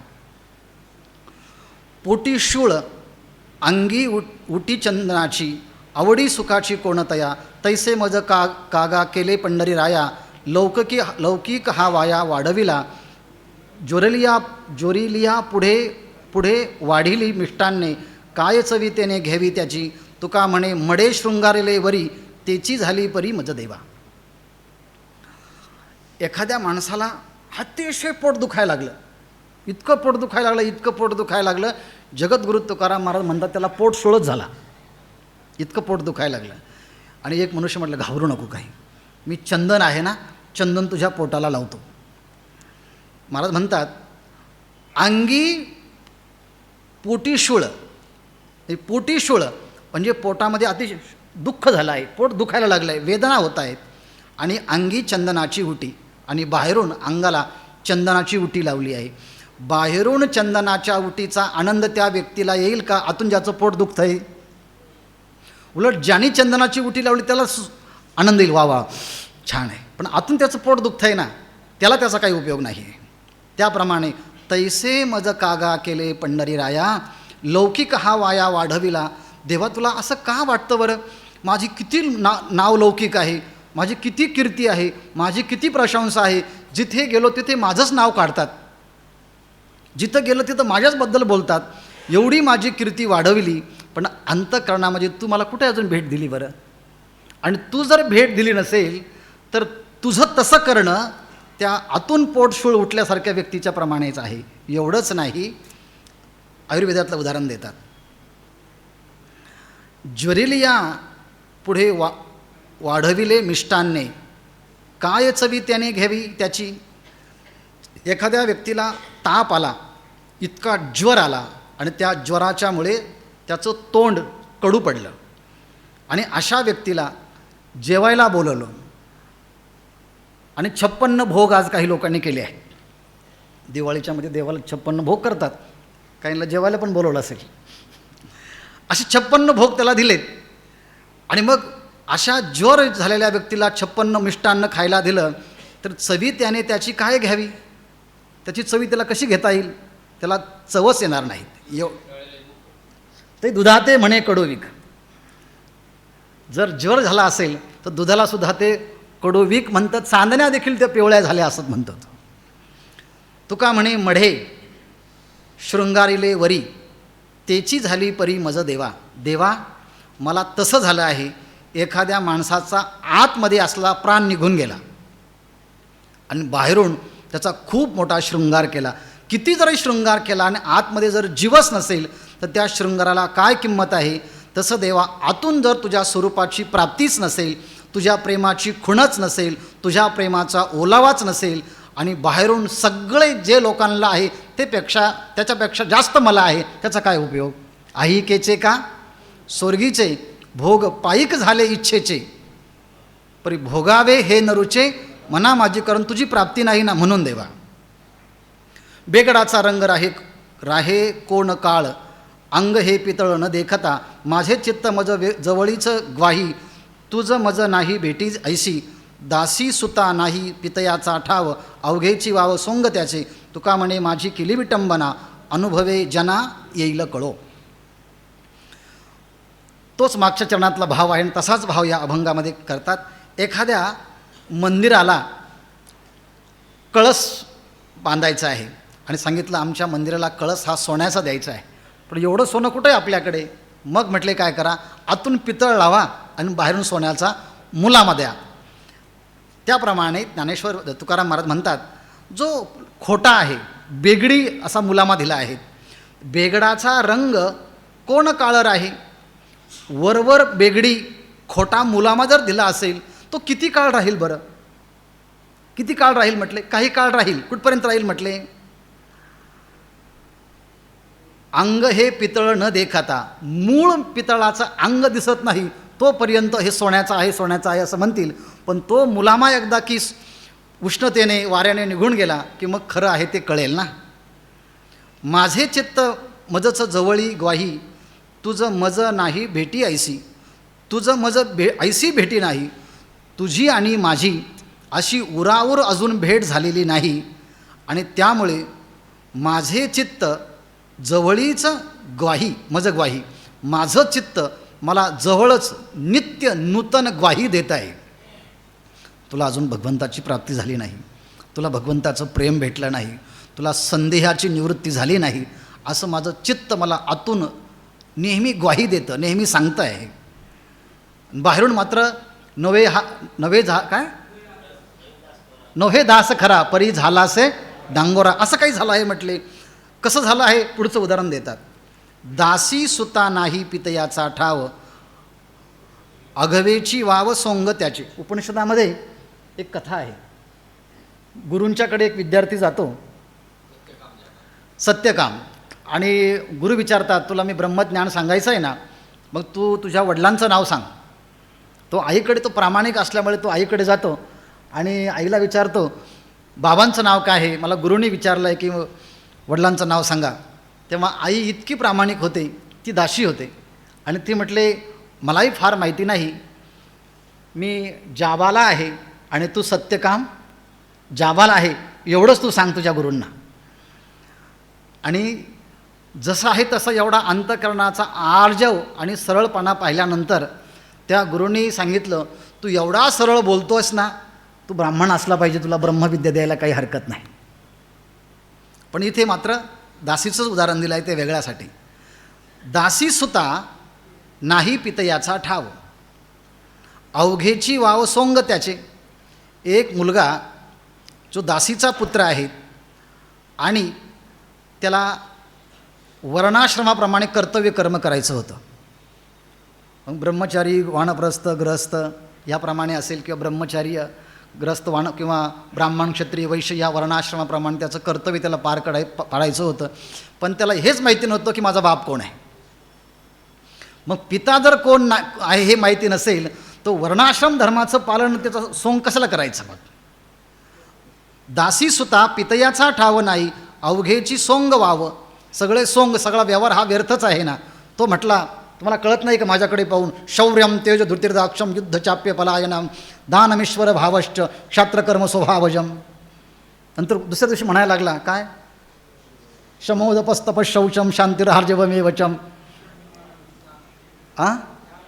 ज्ञानविज्ञानमास्तिक्यम ब्रह्मकर्म. अरे पण लोक म्हणायला लागले तो आहे तरी नेमका कोण, तो बाप तरी कोण आहे. म्हटलं पितयाचा ठाव नाही. जर पित्याचा ठाव नाही तर वर्णाश्रम धर्माचं सोंग करून तरी काय उपयोग आहे. तुका म्हणे माझी केली विटंबना, अनुभवे जना येईल कळो. देवा तशी तू माझी विटंबना केली आहेस. मागचे जे दृष्टांत दिले आहेत दाशीपुत्राचा किंवा त्या सोन्याचा कळसाचा, तसं तू माझी विटंबना केली आहे. तू माझी कीर्ती लोकांमध्ये हा भक्त आहे, हा ज्ञानी आहे, हा उपासक आहे अशी तू माझी कीर्ती केली, पण तसा अनुभव तू मला दिला का, नाही दिला ना. मग तू माझी विटंबना केली नाही का. तू का म्हणे माझी केली विटंबना, अनुभवे ज्यांना कळो येईल. लोकांना एक ना एक दिवस कळो येईल ना, आणि लोकांना कळल्यानंतर नाव कोणाचं जाईल, तुझं नाव जाईल, म्हणून तू काहीतरी कर देवा. मज पुढे नाही अनेक बोलता, ऐसे काही चित्ता वाटत असे, याचा काही तुम्हा देखावा परिहार, सर्वज्ञ उदार पांडुरंगा, काम क्रोधे नाही वाढिले आसन, राहिले वसोन देहामध्ये, तुका म्हणे आता झालो उतराही, कळो यावे पायी निरोपिले. मज पुढे नाही अनेक बोलता, मज पुढे अनेक बोलता नाही. जणू काही आपलंच आत्मचरित्र तुकाराम महाराजांनी ते रेखाटलं की काय. एखादा वक्ता एवढा वक्तृत्ववान असतो, वक्ता दस सहस्रेषु दाता भवती वानवा, इतका वक्तृत्ववान असतो की तो म्हणतो आतापर्यंत ह्या जगामध्ये माझ्यासारखा बोलणारा ह्या जगामध्ये कोणी झालाच नाही. मज पुढे बोलता नाही अनेक, मज पुढे अनेक बोलता नाही, माझ्यापुढे वक्तृत्व एखाद्याचं असेल असं कोणी पाहिलं आहे का तुम्ही जगामध्ये. ऐसे चित्ता वाटत असे, असं माझ्या चित्ताला वाटतं आहे.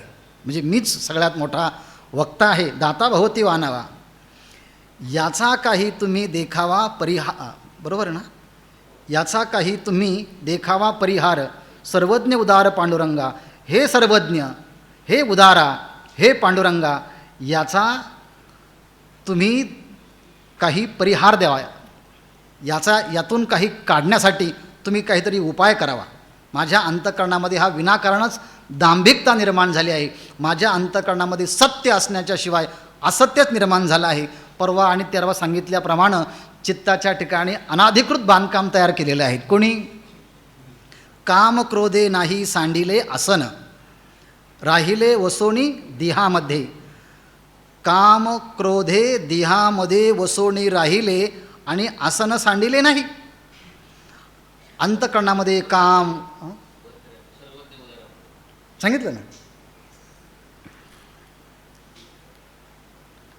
देहामध्ये वसोनी, काम क्रोधे देहामध्ये वसोनी कामक्रोध राहिले, अंतःकरणामध्ये काम क्रोध लोभ हे वसून राहिलेले आहेत आणि त्यांनी अजून त्या चित्ताचं आसन सोडलेलं नाही. गीतेमध्ये सांगितलं आहे की यांना अस्य अधिष्ठानम उच्यते, यांना राहण्याचं अधिष्ठान काय आहे? पहिलं इंद्रिय आहे, नंतर मन आहे, नंतर बुद्धी आहे. ह्या इंद्रियांना दोषांना राहण्याचं ठिकाण हे 3 दोष आहे. हे 3 दोष अजून गेलेच नाही, तसेच आहेत. आणि मला असं वाटतं मी सर्वश्रेष्ठ आहे. देवा, याचा परिहार तुम्ही काहीतरी करा आणि माझ्यातले दोष निवारण करा. तुका म्हणे आता झालो उतराई, कळो यावे पायी निरोपिले. पायी निरोपिले, तुमच्या पायाजवळ मी माझं निवेदन केलं आहे, सांगून मी आता यातून उतराई झालो आहे, यातून मी मोकळा झालो आहे. तुला काय करायचं ते आता कर.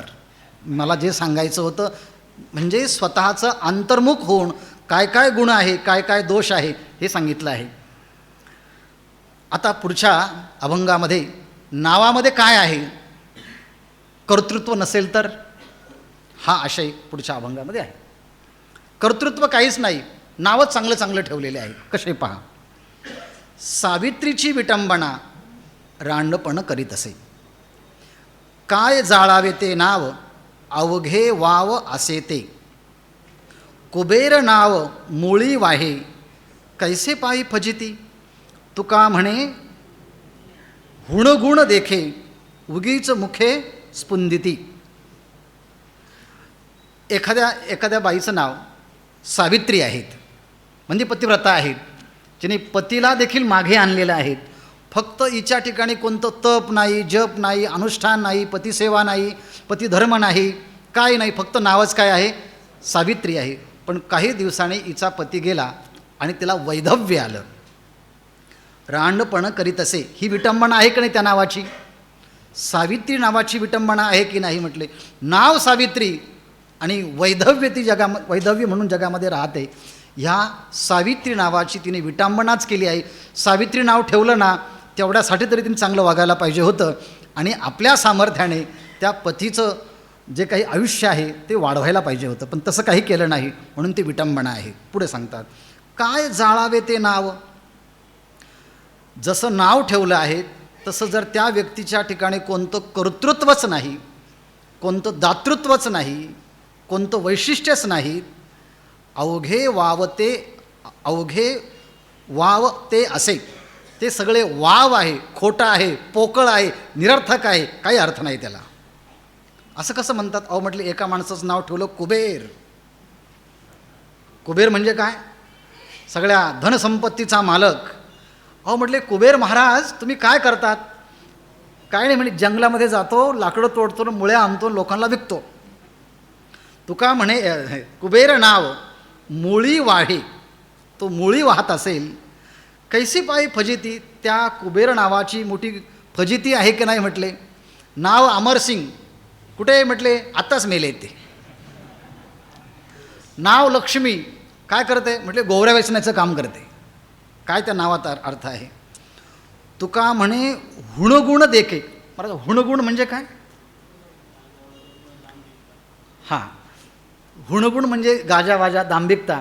म्हणजे मी जगामध्ये भक्त आहे, मी उपासक आहे, मी ज्ञानी आहे. तुम्हाला कल्पना नाही त्याची? असा जर गाजावाजा कोणी करत असेल आणि त्याप्रमाणे अंतःकरणामध्ये त्या भक्तीचे चिन्ह जर उमटत नसेल तर उगीच मुखे स्पुंदती, उगच मुखाने ते बोलतात, उगच मुखाने सांगतात, उगच डोळ्याने रडतात अश्रू आणून, पण त्याच्यात काही अर्थ नाही या मागच्या सांगितलेल्या दृष्टांताप्रमाणे. शेवटचा अभंग ना. बरं झालं माझ्या चालीने चालता आलं. न गमेसी झाले दिवस रजनी, राहिलो लाजोनी न बोलवे. रुचविण काय शब्द वाऱ्या माप, अनादरे कोप येत असे. आपुलिया रडे आपुलीचे मन, दाटे समाधान पावतसे. तुका म्हणे तुम्ही आसाजी जाणते, काय करू रीते वादावाद.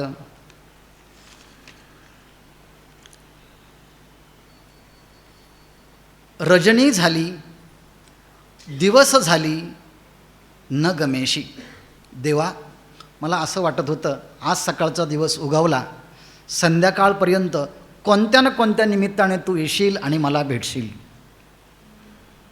ठीक आहे म्हटलं, दिवसा नाही भेटला, पण दिवसभर तुझं चिंतन केलं, त्या चिंतनाने मी रात्री त्याचंच निजदासन करील आणि त्या निमित्ताने तू मला पुन्हा रात्रीमध्ये स्वप्नामध्ये येऊन तू मला भेट देशील.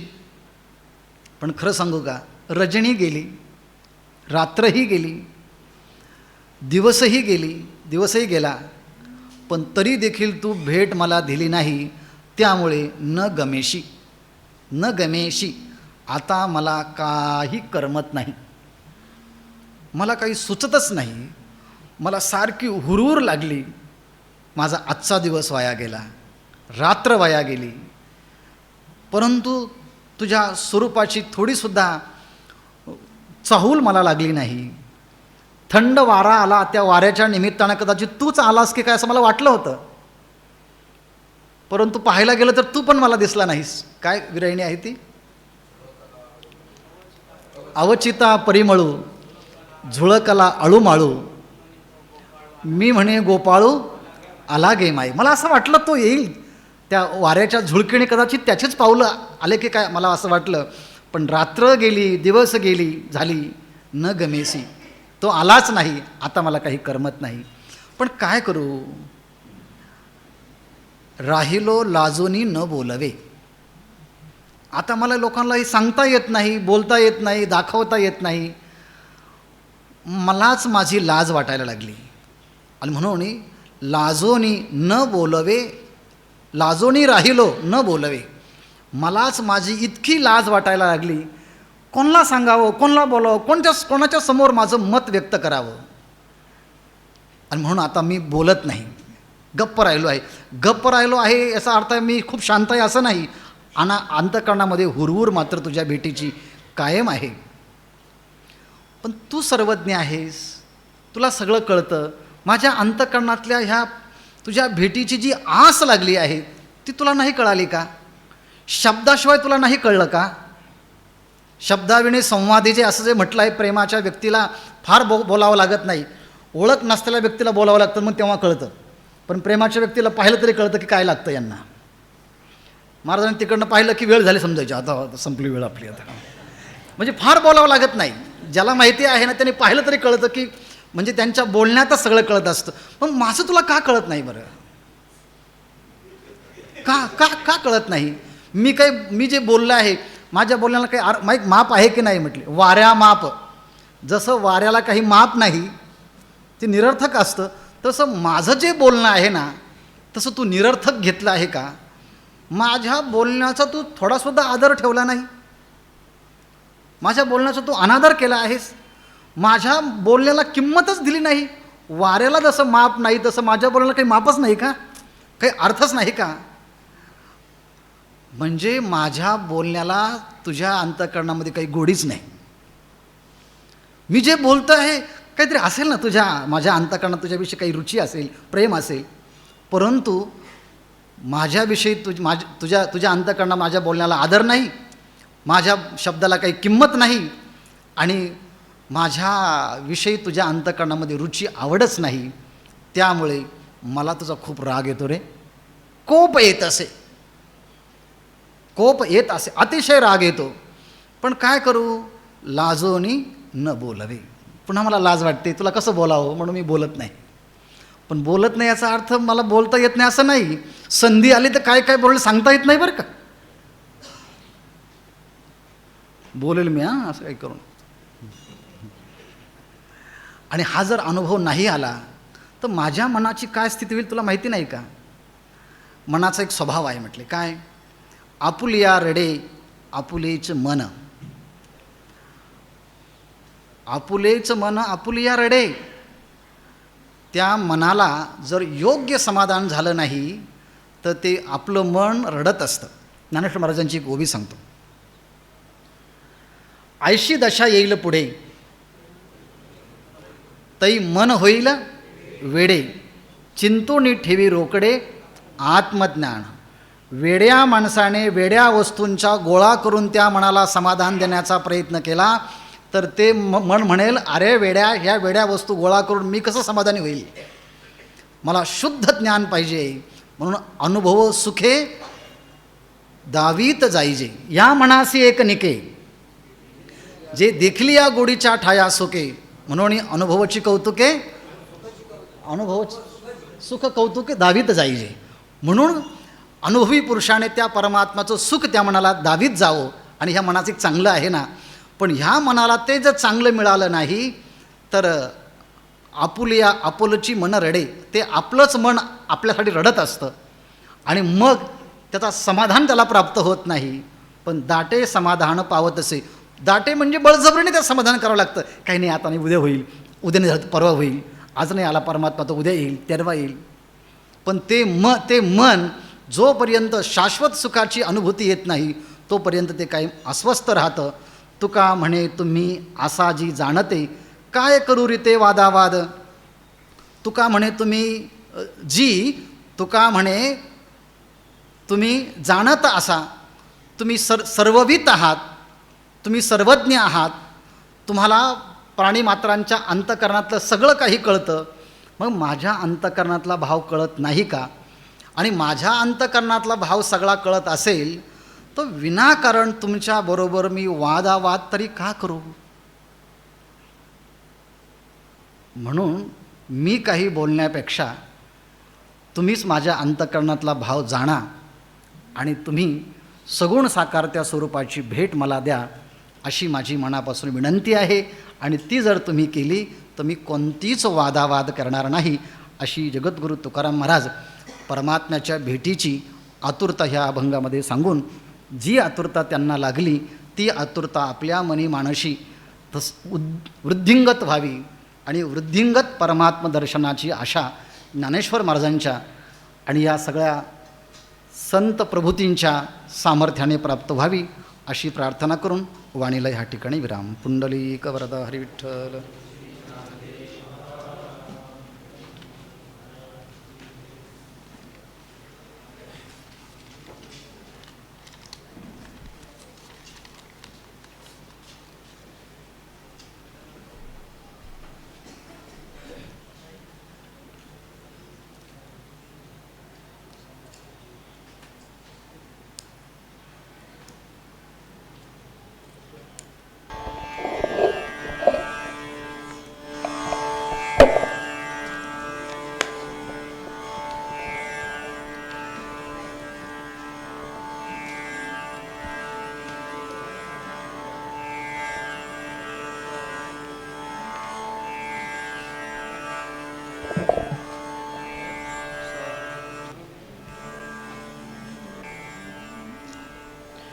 पडिले दूर देशी मज आठवे मानसी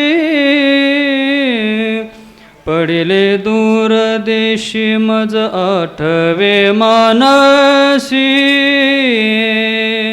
पडिले दूर वे मानसी पडिले दूर देशी मज आठवे मानसी नको नको हा वियोग कष्ट होता ती जीवासी नको नको हा वियोग कष्ट होता ती जीवासी दिनु तैसी रजनी झाली गे माये दिनु तैसी रजनी झाली गे माये अवस्था लावूनी गेला जोनी कानये अवस्था लावूनी गेला जोनी कानये दिनु तैसी रजनी झाली गे माये दिनु तैसी रजनी झाली गे माये गरुडा वाहन गंभीरा येई गादा तारा गरुडा वाहना गंभीरा येई गादा तारा बाप रखुम देवी वरा श्री विठ्ठला बाप रखुम देवी वरा श्री विठ्ठला दिनु तैसी रजनी झाली गे माये दिनु तैसी रजनी झाली गे माये अवस्था लावूनी गेला जोनी कानये अवस्था लावूनी गेला जोनी कानये दिनु तैसी रजनी झाली गे माये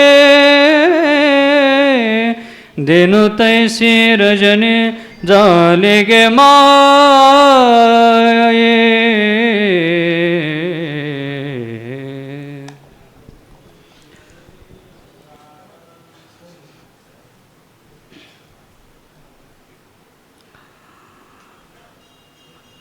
श्री ज्ञानेश्वर महाराजांच्या संस्थांच्या माध्यमातून संपन्न होत असलेल्या ह्या जगद्गुरू तुकाराम महाराजांच्या अष्टादशकामध्ये आज एक भारतामध्ये जनकल्याणाच्या दृष्टीने व्यापक स्वरूपामध्ये काम करणारं एक व्यक्तिमत्व समुपस्थित आहेत.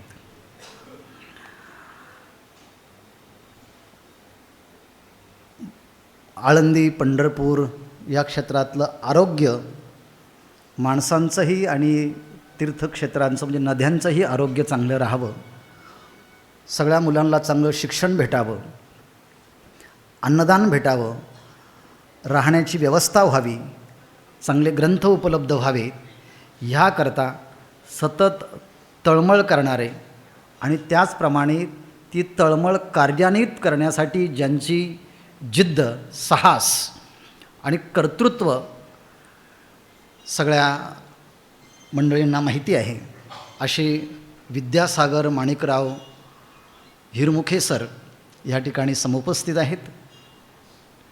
परिवहन उपयुक्त RTO क्षेत्रामध्ये ते काम करतात. महाराष्ट्र शासनाचे एक प्रवर्गामध्ये काम करणारे ते उच्च अधिकारी आहेत. आणि विशेष म्हणजे आपण महाराष्ट्रामध्ये जे ख्यातनाम कीर्तनकार श्री हरिभक्तिपरायण गुरुवरे चैतन्य महाराज देगलूरकर त्यांचे ते सहपाठी आहेत, त्यांचे ते क्लासमेट आहेत आणि त्यांच्याबरोबर त्यांनी SP कॉलेजला शिक्षण घेतलं आहे.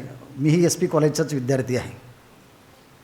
ह्याकरता आपलं नाव बऱ्याच वर्षांपासून आदरणीय डॉक्टर आल्हाट सरांच्याकडनं मी ऐकून होतो आणि तुम्ही त्यांना बऱ्याच ठिकाणी ते काम करण्यासाठी अनेक मीटिंग्स वेगवेगळ्या राज्यामध्ये तुम्ही घेतलेल्या आहेत आणि तेही उत्साहित आणि अपेक्षित त्या कामासाठी बऱ्याच वर्षापासून आहेत.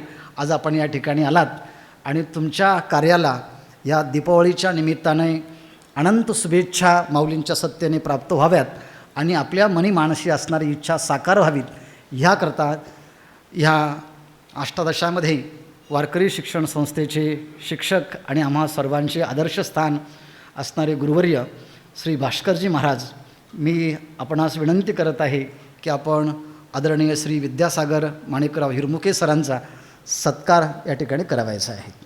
मी डॉक्टरांनाही विनंती करतो की आपणही पुढे यायचं आणि सत्काराच्या कार्यामध्ये सहभागी व्हायचं आहे.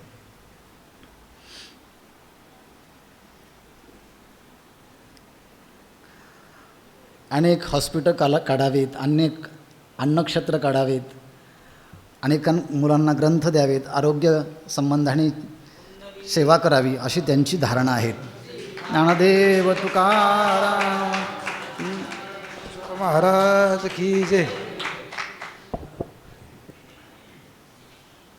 यानंतरचं पुढचं सत्र 3 वाजता. तोपर्यंत अन्नक्षेत्र.